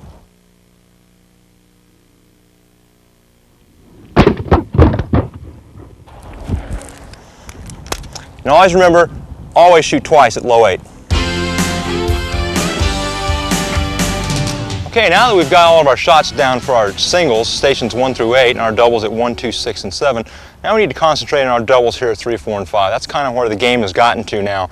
Now that you can go out and break 100 straight, if you've got good fundamentals in your singles, you can go to a large tournament these days and break 100 in every event. If you're not shooting doubles well, you're not going to come away with very many championships. So now we need to talk about our doubles game. Well, when I give my clinics with my partner John Shima, and we finally get to the end of the day, when we get to the doubles action, people start rubbing their hands saying, oh boy, here we go, we're going to get to doubles. This is great. I can't wait to hear what these guys have to tell us. Well, I've got no special secrets for you. The big key to doubles shooting is in controlling your first shot. And we did that with the fundamentals that we had on our single shots, our single high 3, our single high and low 4, our single low 5. The way that we learned to shoot that single shot and control it is the exact same way we're going to shoot it in doubles, and that's what's going to make us consistent and very successful double shooters, is the way that we control that first shot. Now why is that? Well, if I get my hold point 1/3 of the way out, just like I did on my single shot, and I call for the target with my eyes about halfway back between the barrel and get the gun moving, I will have already established my lead. Now, instead of, like a swing-through shooter, having to come from behind, or even just because I held too closely in with my hold point, I don't want to have to come from behind this shot, because now if I come from behind high 3, I have to shoot that target where I finally establish lead. Well, doubles is all timing, and don't get me wrong, because I don't mean timing in the sense of spot shooting, but it's timing the placement of the first shot. If I can come out with high 3 and control that shot right from the start, and break my high 3 15 feet this side of the center stake, I know, because the targets go the same speed and they meet in the middle, I know that if I break high 3 15 feet this side of the stake, low 3 will be 15 feet that side of the stake. By the time I break my high 3, get my follow through cut down and stopped at about the middle of the field, low 3 will have now moved to about the middle of the field. Now it's just a matter of me picking that shot up and bringing it across the field. Now, a lot of times, you'll see a really good shoot-off, and you'll see the top shooter shooting double at station 4, and they're standing at 4 just going boom, boom, boom, boom, boom, boom. Just same spot every time. And people say, well, those guys are spot shooting them. Well, those guys aren't spot shooting them. If you shoot doubles the way we're going to this afternoon, and with the methods I'm going to show you, you'll find that if you can consistently break your first shot in the same spot, then it's not a matter of having to search and look for your second shot. Because of placement and timing of the flight path of the targets, if I consistently break my high 3 right there, I'll know to look right to the center of the field. I'll know exactly where to look for low 3. Right? So that's one of the keys, and probably the biggest key, to shooting good consistent doubles, controlling your first shot, and placing it in the same spot at every time. Now, one of the common and biggest mistakes that double shooters make out of 3, 4, and 5 is after they break their high house, they leave the eyes over the gun barrel and immediately come over here anticipating where they think their second shot's going to be. Unfortunately, for what we just talked about, because of the timing of the shot, low 3 will still be on the other side of the field. So what do? They anticipate, come over here, they get about 20 or 30 feet ahead of their second shot and have to stop their gun dead. Why? Because they have so much lead, they've got to stop and wait. So, how do you solve that problem? You break your first target and then immediately start to slow the gun down and get your eyes from the high house side of the gun over towards the middle of the field to the low house side of the gun. Now, you don't realize it, but it's basically the same thing you do at station 2. The reason you don't do it here is because people get all flustered and worried about doubles at 3, 4, and 5. They think they don't have a lot of time, so they start rushing and anticipating and not looking for the target. The key to doubles is just like the key to singles. Use your eyes. Break your first target, get your eyes on the other side of the barrel towards the middle of the field. Once your eyes are focused on that second shot and you start to pick it up faster, and if you're placing your first shot in the same spot, you're going to know exactly where to look for your second shot. You'll be able to see it, pick it up sooner, and make a nice smooth shot on it. And break it before it gets passed straight out from station 3 here. You should never ever have to shoot your low 3 double anywhere past straight out. If you find that you're getting behind your low house target, if you break your high house and you have to come from behind and chase, you're obviously shooting your high house a little too late. You're not giving yourself enough time to get back to your low house. If in turn you break your high house, move your gun up and look for the low house, then you find you've got 20 or 30 feet of lead on your second one. You obviously shot your first shot much too quickly. You're going to have to take that first shot out just a little further. If in turn you shoot your high house shot and after breaking it you find you have to come from behind, you're obviously having to chase that second shot. You didn't allow yourself enough time to pick it up. It kind of beat you. You shot your first target too late. That's the key to double shooting, placing that first shot. That's what I do in my practice. When I get ready for the season, which I'll start doing in a month or 2 now, I'm going to come out here and I'm going to shoot a box of shells or so, maybe 2 boxes of shells, just at station 3. Placing my first shot so that after I break it, I can move right up and immediately come back with sustained lead on my second shot. And that sustained lead is a very important word right there, because now I'm using the same lead that I would use on singles. Now a lot of people will say that, well, you use a shorter lead on your doubles, on your second shot on doubles out at the middle. Only if you're coming from behind. Well, what I'm talking about, and what I want to get everyone to do, is to shoot a sustained lead on both shots. So your sight picture is going to look just the same as it did on your singles game. Okay? Now, as far as your foot position, that's now we're talked about the timing of the shots. Now let's go to our foot position. Now, well, we've been all through this theory of why I stand this way on my single shots, and we know that it's fundamentally correct. And actually, this is a pretty good foot position for shooting doubles. But I make a little change in my doubles, and here's the reason, here's what I do and the reason why. Instead of using, for a right-handed shooter, belly button in the low house window, I take my feet and turn them around with my feet right along the front of the pad. Now I'm facing directly at station 8. Well, what have I done? I've taken away from my ability to turn on my first shot and giving myself more room to turn and shoot my second shot, because I'm more concerned about my second shot on doubles. That's the shot that I want to stay in the gun, because I know that I have a tendency to come out of the gun, so I want to have a lot of room to turn over here and make sure that I'm not bound up and not forcing myself to come out of the gun on this second shot. Now this is an extreme, and if you realize, if you think about it, I am taking away from my high house shot. So by taking away from my high house shot, what if I have to take it to the center stake? Well, I'm going to run into problems. But the reason I stand this way is because if I'm going to have good solid timing on doubles, I can never take my high 3 shot any further than about 15 feet this side of the stake. And knowing that I'm going to break high 3 15 feet this side of the stake, I can go ahead and adopt this foot position because it still allows me a lot of room to make that particular shot. Now, if you're a newer shooter who really can't get on high 3 that fast, that's not a problem.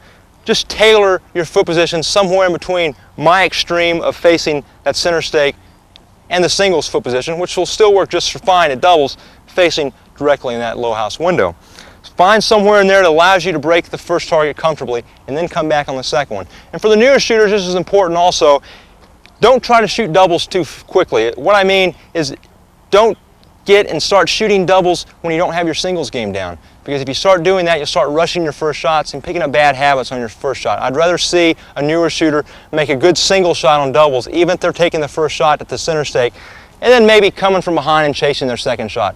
Have good fundamentals on your first shot. As you're a new shooter, as you shoot longer and longer, you'll find that you can break high 3, high and low 4 sooner and sooner, and get that timing down a little bit better on your double shot. So now I know what our foot position. This is going to be my foot position here at station 3, favoring my second shot. Now, since my high 3 is the same as my high 3 single, my foot position is not going to change. My whole point's not going to change. I'm still 1/3 of the way out, because now I can come out and have a lead automatically. I can be in control of my first shot. My eyes still halfway back. The only thing that changes is my foot position.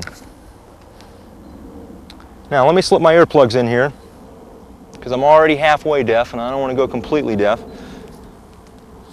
And we'll shoot a couple of doubles from 3.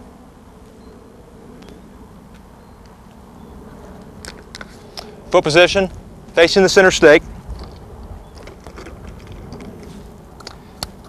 One of the 3 middle stations, so I'm still holding 1/3 of the way out, eyes about halfway back. I'm going to try to break my first shot about 15 feet before the stake. And after I break that shot right there, the gun will go, it'll go to and find low 3. After my eyes have gone to this side of the barrel, I'll pick low 3 up, bring it back to about the same place I broke high 3, and break it also.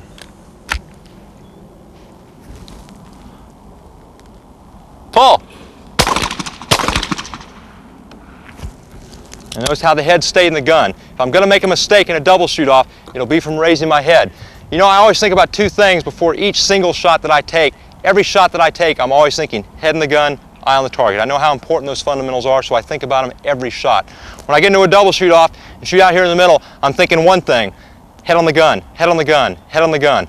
If I drop out of a double shoot-off too early, it'll be because I've raised my head. So I'm really going to stay down in that gun. Let's shoot that pair one more time. My foot position to the extreme, facing the center stake, right in the middle of the field. Whole point is the same as I would have on my high 3 single, 1/3 of the way out. Eyes about halfway back. Good timing. Pull! And head in the gun. And notice the timing, just like I talked about at station 1. Cadence, pull, bang, bang, bang, bang. That's the key to good double shooting. None of this bang, bang, pop, pop stuff. You start doing that, you're going to start spot shooting, and sooner or later you're going to start shooting where you think that second target is, not exactly where it is. Let's do that one more time and see what it looks like over the shoulder. Remember, our leads here are going to be just about the same as they are in singles. If we do get a little change in angle or distance, it's so minute that it really doesn't change the lead or the sight picture that much.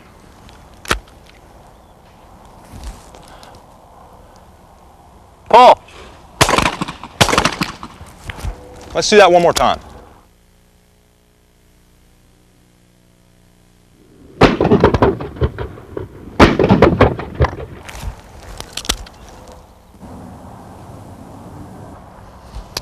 Okay, now doubles at station 4. Our doubles at 4, basically the same as our doubles at 3, and the same as we performed our singles when we were shooting here at station 4, our high and our low house. That's the key to shooting our doubles here, is how we control that first shot. Now, my foot position on station 4 is going to be just like my foot position was over at station 3. It could be my singles foot position, but I'm going to turn around and face that center stake out in the middle of the field. By doing that, I've taken away from my first shot, but I've given myself more room to turn on my second shot. That's the one I'm concerned about. That's where I want to have the room to stay in the gun and be able to move with it in case I have to take it a little further out than I expected to. So there's my foot position. If you find that you can't, just like in station 3, if you cannot break high 4, just like high 3, if you can't break it as fast as I would like you to, which is going to be about 16, 17, maybe 18 feet before the stake is where I like to break my first target at 4, then you may want to turn out a little bit to give yourself room to make a good solid shot out there in the middle on your first shot. Remember, if you don't break your first shot, it kind of ruins the whole effect of doubles. You've got to make sure your first shot, then go after the second one. So my foot position, I'm going to face straight out of the field, facing that center stake. Now, because my high 4 on doubles is the same shot as my high 4 single, nothing's going to change as far as my hole point. I'm still going to control that shot. So level at the bottom of the opening, 1/3 of the way out, eyes halfway back. That target comes out, I've already established my lead, about 3.5, 4 feet. I'll be able to, since I'm in control, I'll be able to place that shot exactly where I want, about 17 feet before the center stake. After I break it, the eyes go to the middle of the field, I pick up my low house target and come back with the same singles lead that I saw on the low house. Because it's about the same shot, even right up here, come back with sustained lead with the same lead and make that shot. Let's shoot a pair. Remember, doubles is just like singles, except they're real close together. We're going to make 2 good shots here, 2 good sight pictures is what I'm thinking about right now. Got the foot position. I know what my hole point is. It's the same as my singles hole point. 1/3 of the way out, eyes halfway back, level at the bottom of the opening. I'm going to come out the same lead that I would see on my singles. Pull! Just like at station 3, pull, bang, bang. Get that cadence. Now let's see what that looks like over the shoulder. Going to look very similar to your single shots, just about the same lead. Head on the gun, eye on the target. Watch it spin. Pull. You see the ability I have to move and turn with my second shot. That's what I'm concerned with. Let's do that and see what that looks like one more time.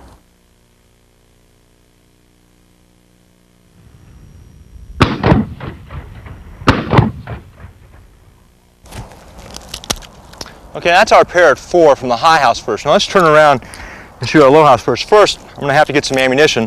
And while I'm on that point, I just like to bring up something. You know, I've been accused before of actually having an unfair advantage in shoot-offs, and I get my ammunition here. I just want to let everyone know that it's absolutely true. Now, a little more serious side, I do have an unfair advantage with my ammunition. I do shoot Remington ammo, but also when I'm shooting doubles, I tend to like to shoot number 8 shot. That larger shot keeps the holes of pattern a little better. The higher energy tends to break. A number 8 shot will break that target a little better than a number 9 will. You also get a little better hits, so sometimes it'll help psych the competition out if you're really out there smoking them. Okay, now to get serious again, let's shoot our low house first at station 4.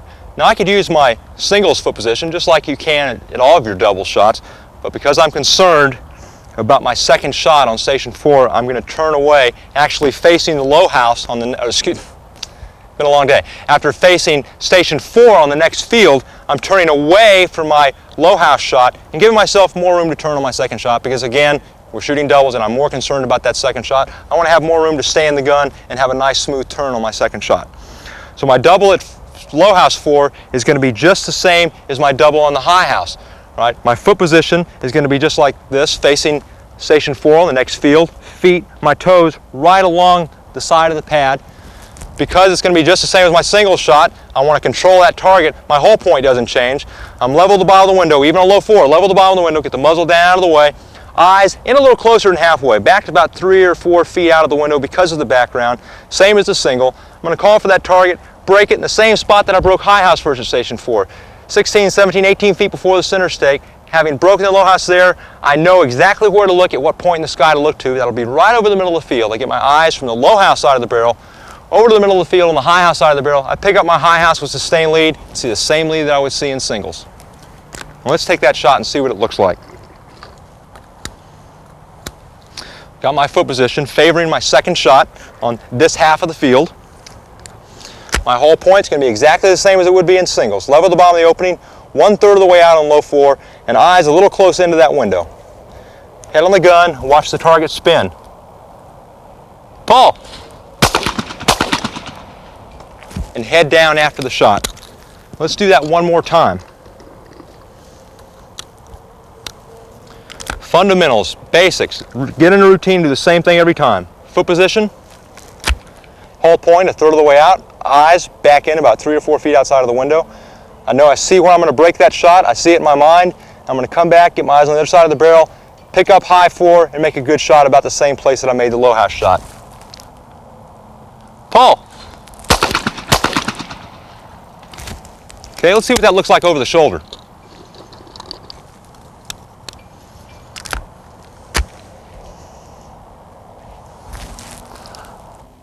Pull. Let's do that one more time.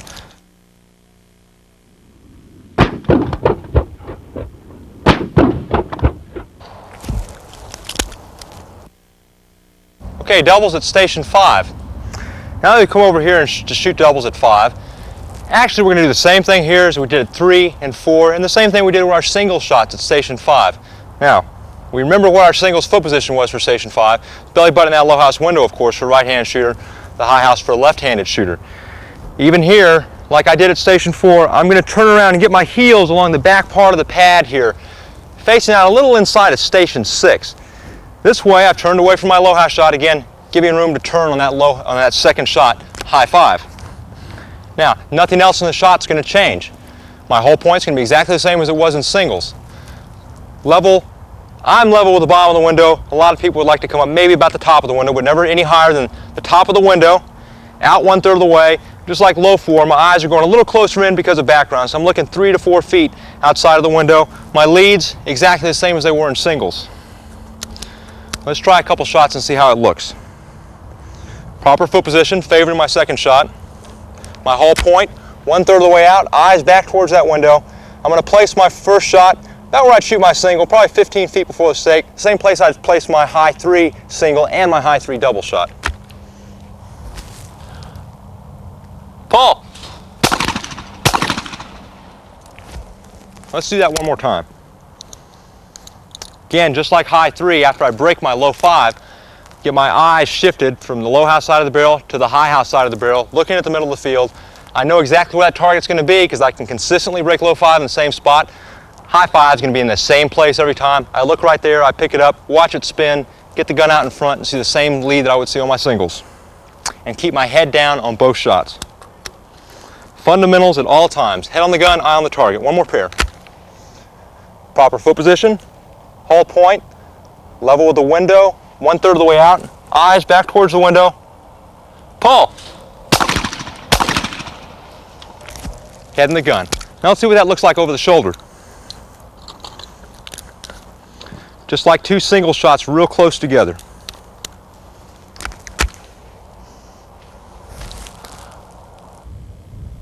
Pull!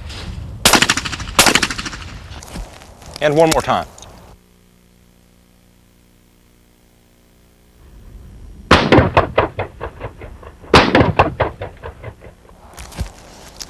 Now that completes our shooting for today. We've covered the single shots all around the field, and now we've covered our double shots out in the middle at 3, 4, and 5.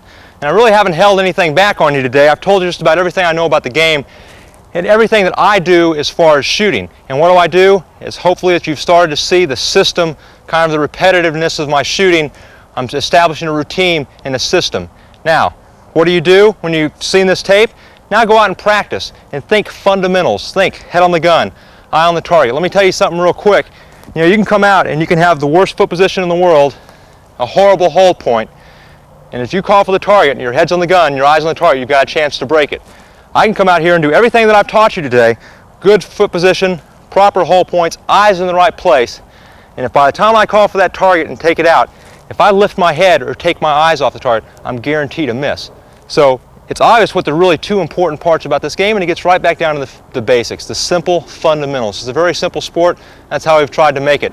So if you can keep it simple, keep your head on the gun, your eye on the target, and have the proper lead, you'll be very successful in the sport. Good luck. Well, Todd, I really enjoyed today, and I picked up a few pointers, and I'm sure the audience has picked up a few pointers that will help them. But I have a few questions. How often do you practice, and how much do you practice with the 410 or the different gauges? Well, when I get started, say before a season, maybe 2 months before I start shooting, I may go and shoot, probably 2 to 3 times a week before, 2 months before the season, shooting about 100, 150 targets a day, just trying to get used to how I would see in tournaments, shooting 100 targets at a time, and get used to that. As far as the 410 goes, I don't shoot that as much as most people would think. I feel that you can actually over-practice the 410. A lot of people shoot it so much that their 410 shooting starts to slip in to their bigger gauges shooting. They start shooting their 28, their 20 gauge, and even their 12 gauge like they shoot the 410. Well, I shoot a lot of 20 and 28 because I don't care who you are, you're going to shoot the 410 differently. You know, whether myself or maybe even a C or a D shooter, you're always going to be a little edgy up here. You're going to be thinking, well, I've got the 410, I've got to be a little more careful. And if you shoot the 410 too much, you start shooting your 12 and your 20 gauge too carefully. So probably out of every 600 targets, I try to shoot maybe 100 with the 410. And that keeps me proficient with the 410 enough. But it also, because I'm shooting my 20 gauge more, I tend to shoot my 410 more like I shoot my 20, which is what I'm after. To you, obviously, doubles is as important a game as shooting the hundreds. Do you also practice doubles each time you go out? I try to shoot almost every time I go out. Of course, my standard routine, I've got a good friend that we just practice together all the time. We'll shoot 4 rounds just like we would shoot in a tournament. 4 rounds, 100 targets with 1 gauge is how I usually do it. And then we'll try to back that up with maybe about 2 rounds of doubles in 3, 4, and 5. Because like we talked about earlier today, timing is such an important part of your double shooting. I've got to keep my hand in it and keep practice at it to keep that timing. So I usually don't shoot any more than 6 rounds because I find if you shoot too much, you'll have a tendency to get a little lazy and not go after it as hard as you normally would. So I keep it 4 rounds of regular skeet and then finish up with about 2 rounds of doubles. The mental game, when you're in the last 100 of a 550, what do you do to keep your concentration and keep your focus on this particular 100? Well, that gets back to what we did today as far as the fundamentals. If I'm doing what I am supposed to be doing, which is concentrating on my application of the fundamentals, making sure that each and every shot that I take, I'm doing what I should be doing as far as foot position, hold point, making sure my eyes are focused on the target and making sure that I'm keeping my head down throughout the whole shot. I don't have time to worry about whether I'm 100 straight in the 410 or 400 straight or even 550 straight. If my concentration stays on what my job is at that particular point in time, which is applying the fundamentals, then I'm not going to have time to worry about all this stuff. So that's one of the most important things about what we've done today, and concentration kind of becomes a part of it. If I focus on what I'm doing, concentration just comes right into it. I don't have to think about concentrating. I'm just become so consumed with what I'm doing that I don't worry about anything else. And a lot of that has to do with experience also. You know, after you've broken your first 400 or, you know, 2 or 3 400s and maybe even your 20th 400 straight, it's not as big a deal anymore, so I won't become as nervous, and I will be, it's easier for me to concentrate exactly on what I'm doing. So as long as you can keep your mind on your job at hand, you really don't have time to worry about anything else. Well, you make it sound simple, you know, just shoot 9 or 10 400s in a row and then the pressure's off, so I'll have to work on that. I notice you load 1 shell at a time. I assume that's for concentration reasons. Yeah, of course you can, 2 shells, 1 shell, 6 of these, half a dozen of the other. I shoot one shell at a time because I'm striving for that consistency. I want to do the same thing over and over again. All the fundamentals that we worked on today, we're talking about getting into that routine, that system, to where every shot that I take, it's load the gun, foot position, hold point, head on the gun, eye on the target. We're trying to get into that routine. If you take a shooter who shoots 2 shells, and I've seen this happen a lot, they load 2 shells, step up to, let's say, station 4, shoot the high house shot, and after they shoot the high house shot, they come back and line up on the low house. They just hack the high house in half, and at their whole point of low house is where they call for the low house. It's like, why did I hack that high 4 in half? Pull. And they're thinking about their previous shot and not focusing completely on the first shot. Also, I tell people, let's say you do load 2 shells at a time. You shoot your high 4 and you miss it. Well, do you shoot your option shot with your second barrel, or do you step back and reload? You've already changed your routine. No matter what, you're going to have to do something different before your low 4 shot because of the missed high 4 and taking the option and loading for that shot. So what I'm doing is making each individual shot an individual shot. Loading 1 shell at a time. Whether I hit or miss it, I'm going to do the same thing on the next shot following that and the shot following that. Load the gun, head on the gun, eye on the target, the same thing all the time. That's where our consistency comes in, and that's what we're looking for, is that consistency in this game. So I'm trying to get into that routine where I'm doing the same thing all the time. So it's back to consistency again then. Right, that really is the key to this game, and it gets back to my college days at Trinity University with my coach, Colonel Tom Hansel, and probably the most important rule that he taught me was that be consistent in your shooting. Colonel always said, don't impress me with your high scores, impress me by your low scores. And what he meant by that is I'm not impressed by a shooter who breaks a 400 straight one time during the season. Of course, that's a tremendous accomplishment. Yet you can take that same shooter, he may break a 392 or a 391 or a few scores in the low 390s during the course of the year. I'm more impressed by a shooter who does not break a 400 straight in his season, but never shoots below 395. That tells me that shooter has good basics, good fundamentals, no matter what conditions he's under. He's always going to have a good showing. Last year I had my 9972 high overall, which was a record-setting average. This year, and because that was such a good year, it was kind of tough to back that up.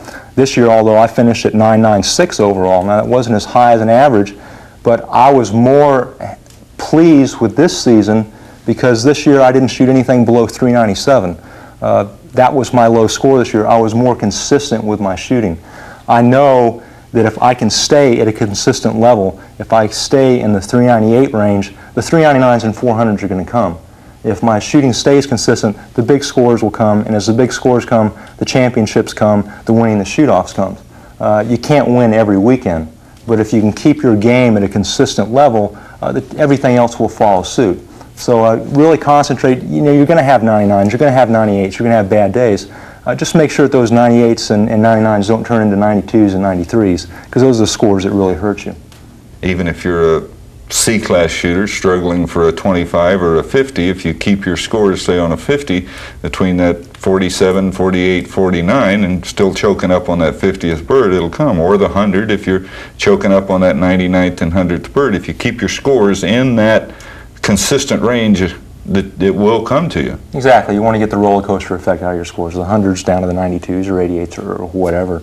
Of course, when I started out in Class D and Class D, I had my share of 79s and 82s just like everyone else. But over the course of time, because of consistency, I raised my lower level up to where now it doesn't affect me that much anymore. My low scores are in a range where I can deal with.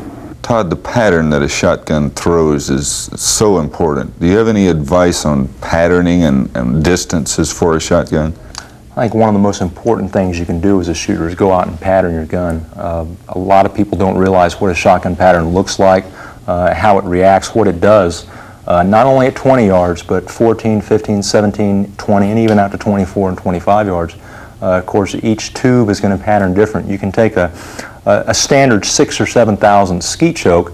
I myself have at home a couple of 6,000 410 skeet chokes. The pattern is completely different. So I've got these 3 chokes that say the same thing, but they react differently to a pattern going through them. So So you actually, the numbers are a help, they're a good guideline, but you actually need to go out and throw them on paper and see what those particular chokes do with the ammo that you're shooting, be it a certain brand of ammo or your reloads.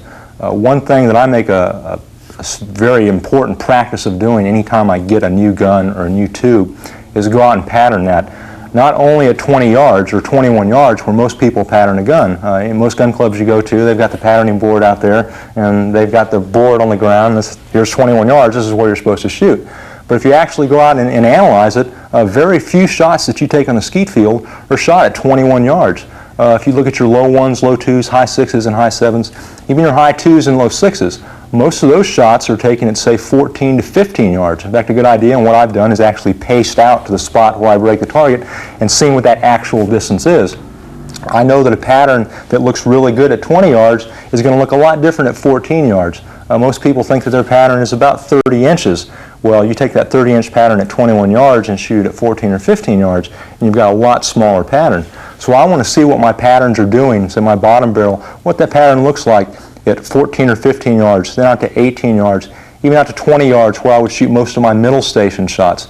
As long as that pattern looks good at 14 to 20 yards, I'm happy with that. Now for my top barrel, because I load one shell at a time, I'm more concerned with what that pattern looks like. Although at 1, 2, 6, and 7 I'll be shooting a real small tight choke because of the incoming shot on the second shot on doubles, but I'm more concerned about how that top barrel looks out at 24, 25 yards where my second shot at station 4 is. If you take a pattern that looks really good at 15 or 16 yards where you shoot your high 2, it may have lost so much energy and opened up so much by the time it gets out to 25 yards that it's not the choke that you want to be shooting on your second shot on doubles. So I would suggest to most of my students and most of the people I talk to in our clinics is to take a new gun, pattern it at 14, 15 yards, pattern it at 20 yards, pattern it out at 24 yards, and see what that choke looks like. And it's a real experience and quite an education just to see how those patterns open up. They don't open up like they look like in the books. Once that shot loses energy, of course, it leaves the barrel at 1,200 feet per second. Once that shot is out to about 21 yards, it's already down to 800 feet per second. It's lost a third of its energy. As it loses energy, it doesn't keep opening up like this. It opens up almost like the end of a horn. As that energy gets lost, that pattern just goes to hell real quick. So you really want to see what your patterns are looking like on your second shots on doubles. And it's almost irresponsible just to take a gun out of the box if you're going to shoot it competitively and not go out and work with the ammo that you're going to be shooting at and put it on paper and see what it looks like and make sure you're pleased with it. Now, of course, once you put it on paper, don't be satisfied with that. After I look at it on paper, I like to go out and shoot a couple of rounds. If it looks good on paper, I don't see any holes, the size of the pattern is good, and I'm happy with it, and I'm happy with the breaks, then I'm done and I don't worry about that anymore. If I happen to break a 96, I'm not going to say, well, I need to do some choke work. I know that I didn't perform correctly because I've seen it on paper and I've performed with it and know that it breaks targets well. But initially, I really want to check that over and make sure that I'm real happy with my chokes and what my ammunition, how it performs through those chokes. Okay, I understand what you're saying, but now I've just received my new over and under with a tube set in it. I pattern it at 21 yards. That looks, I'm in question. It's not good. What do I do now? Well, of course, I'm a tube set shooter, and Kohler has done all of my work, and they've just been tremendous working with me and doing everything that I need. And because they work with so many of the top shooters, they're very knowledgeable in what they're doing. So, feel free to give them a call and say, look, this is what type of shooter I am. Whether you're a AA shooter, a D shooter, an E shooter, this is what kind of chokes I'd like to have. And they've got a pretty good idea of what you need and can work with you very easily in getting you the equipment that you need to work with your game. Well, you're shooting the 30-inch barrels on your Krieghoff. When did you go to those? I went to that 2 years ago, and I've been really happy with my success and what I've been able to do with that gun. Of course, I'm a large guy anyway. It may have been that I should have been shooting a 30-inch barrel for quite some time, but I tend to point that barrel a little better than I did at a 28 and, of course, a 26, and it fits me as far as size a lot better. If you took a junior or lady shooter, even though the craze now is 30 inches, you might not want to put a 5-foot junior or lady shooter in a 30-inch barrel, of course, because the gun's going to be way oversized for them.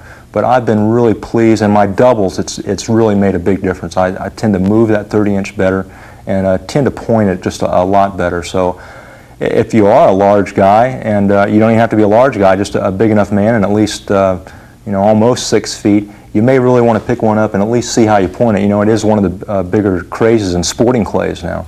A lot of the sporting clay shooters are even going to 32 inches because of the pointability of the shotgun. So it's definitely something to look into. Another thing I found very interesting is that you're shooting the 20 gauge in the 12 gauge event, but even more interesting that you're shooting your 20 gauge even in the doubles event. Well, I started doing that about 2 years ago when I first got my 30-inch barrel. Once I got that and started shooting, I shot the 20 gauge so much better with that 30-inch barrel, especially in my doubles, that I decided that I was going to shoot my 20 gauge in the doubles event. And I got to thinking, well, if I shoot doubles so great with this 20 gauge and I'm going to shoot it in the doubles event, I'll also want to shoot it in my 12 gauge shoot-off. So I just decided to go straight to the 20 gauge. So I had one gun, just didn't have to worry about changing all the time. And it really made a difference in my shooting. I shot doubles a lot better. I won my share of 12 gauge shoot-offs with that 20 gauge. And of course, I think the biggest thing is a lot of people say, well, gosh, you're at such a disadvantage. You're giving up so much shot going to the 20. And of course, I don't really think so. I have so much confidence with my 20 gauge. And in fact, that first year that I shot it was the year that I had the perfect average, the 1550 out of 1550 in the 12 gauge, and I shot my 20 gauge. So I definitely didn't have a problem, and I wasn't giving anything up doing that. Maybe one of the bigger things was the fact that that year in the high overall, I shot 4 400s in the perfect 550 at the World Shoot. I had to shoot off every one of those high overall events, and I won every one of those high overall events, and I think a lot of it had to do with the fact that I was shooting my 20 gauge in the 12 gauge event, and you shoot the 430 flight, you finish up, 10 minutes later you've got to go out and shoot the 410 at 3, 4, and 5 doubles in the high overall championship shoot-off, and all I do is change tubes, and I was shooting the same gun. So I think that made a big difference, not only in the 12 gauge event shooting the 20, but the fact that I stuck with the same gun at all times, going from 12 gauges to high overall events to whatever other shoot-off they may have in store for me that afternoon. Well, it obviously works. A thing that really interests me in watching you shoot, especially at the World Shoot this year, when you step on the station, you load and you take, geez, it seems like 2-3 seconds of just nothing. What are you thinking there? What's going through your mind? Bruce, I could tell you, but then I'd have to kill you. That's your whole secret right there. Exactly, that's where it's all at. Basically what I'm doing is I'm clearing my mind. I'm not thinking about anything special. I'm just making sure that I'm not thinking about what's going on behind the fence or maybe what my competition's doing down in the next field. I'm thinking about my job at hand right there. Making sure that, let's say it's a high 3, my whole focus is where I'm going to break that target, what it's going to look like when I pull the trigger, so that when I actually get up there and take the shot, it's not going to be a surprise, it's just something that I've already done. When Wayne Mays shoots directly in front of me, and while he's up on the station, let's say station 3, shooting this high and low house, I'm standing there right behind him. Of course, I'm watching the targets, but also in my mind, I'm playing this little tape over in my head. I'm seeing what high 3 is going to look like. I see what my sight picture looks like on high 3, and I may do that 3 times while he's shooting high 3, and maybe while he's loading his gun, I may, in my brain, shoot a couple of low 3s, so that when I step up on that station, I have no surprises. It's just I'm doing it for the 4th time, not for the 1st time. I'm just having a plan. I'm kind of presetting what's going to happen when I get up there, so I know exactly what I can expect for myself. Do you change glasses when you go into shoot-offs like at the World where it's under lights? Well, of course, at night I'm going to change from what I might shoot in the daytime. A lot of people have maybe 5 or 6 or 13 different colored lenses, and they're so confused before they go out and shoot, they don't know what they're going to use. I've got 2 pair of lenses. Well, I have a lot more, but I have 2 pair that I use. I've got a bronze 2 polarized that I use almost all the time, at least in daylight. When the conditions get a little darker, let's say maybe 5 o'clock in the afternoon as the sun's going down, I go to a clear, just a straight clear lens. And then when I get under the lights, I was real fortunate. Of course, Alan Lehman does all of my glass work. And a couple of years ago, they came out with this non-reflective coating, and I got a pair of those from Alan, and it's unbelievable because you just don't realize how much reflection you'll pick up from inside of your lenses. If you're shooting under really good lights, you'll pick up a lot of reflections. So those non-reflectives are a must under the lights, and it's really made a difference in my shooting as far as under the lights. Yeah. Well, Todd, I have really enjoyed today, and I'm sure that I have picked up points that will help me, and I'm sure our audience has, and we'd just like to thank you very much. Well, thank you, Bruce. I've enjoyed it. I've tried to let everyone know just about everything I know about the sport. One thing I've done is I've only told you about 97% of what I know. I keep 3% for myself, and the rest of it's up to you guys. Well, I'm sure that if we pick up 97% of what you're doing and do it right, that we'll all be very happy with it. We'd also like to thank the following sponsors that has made this video possible.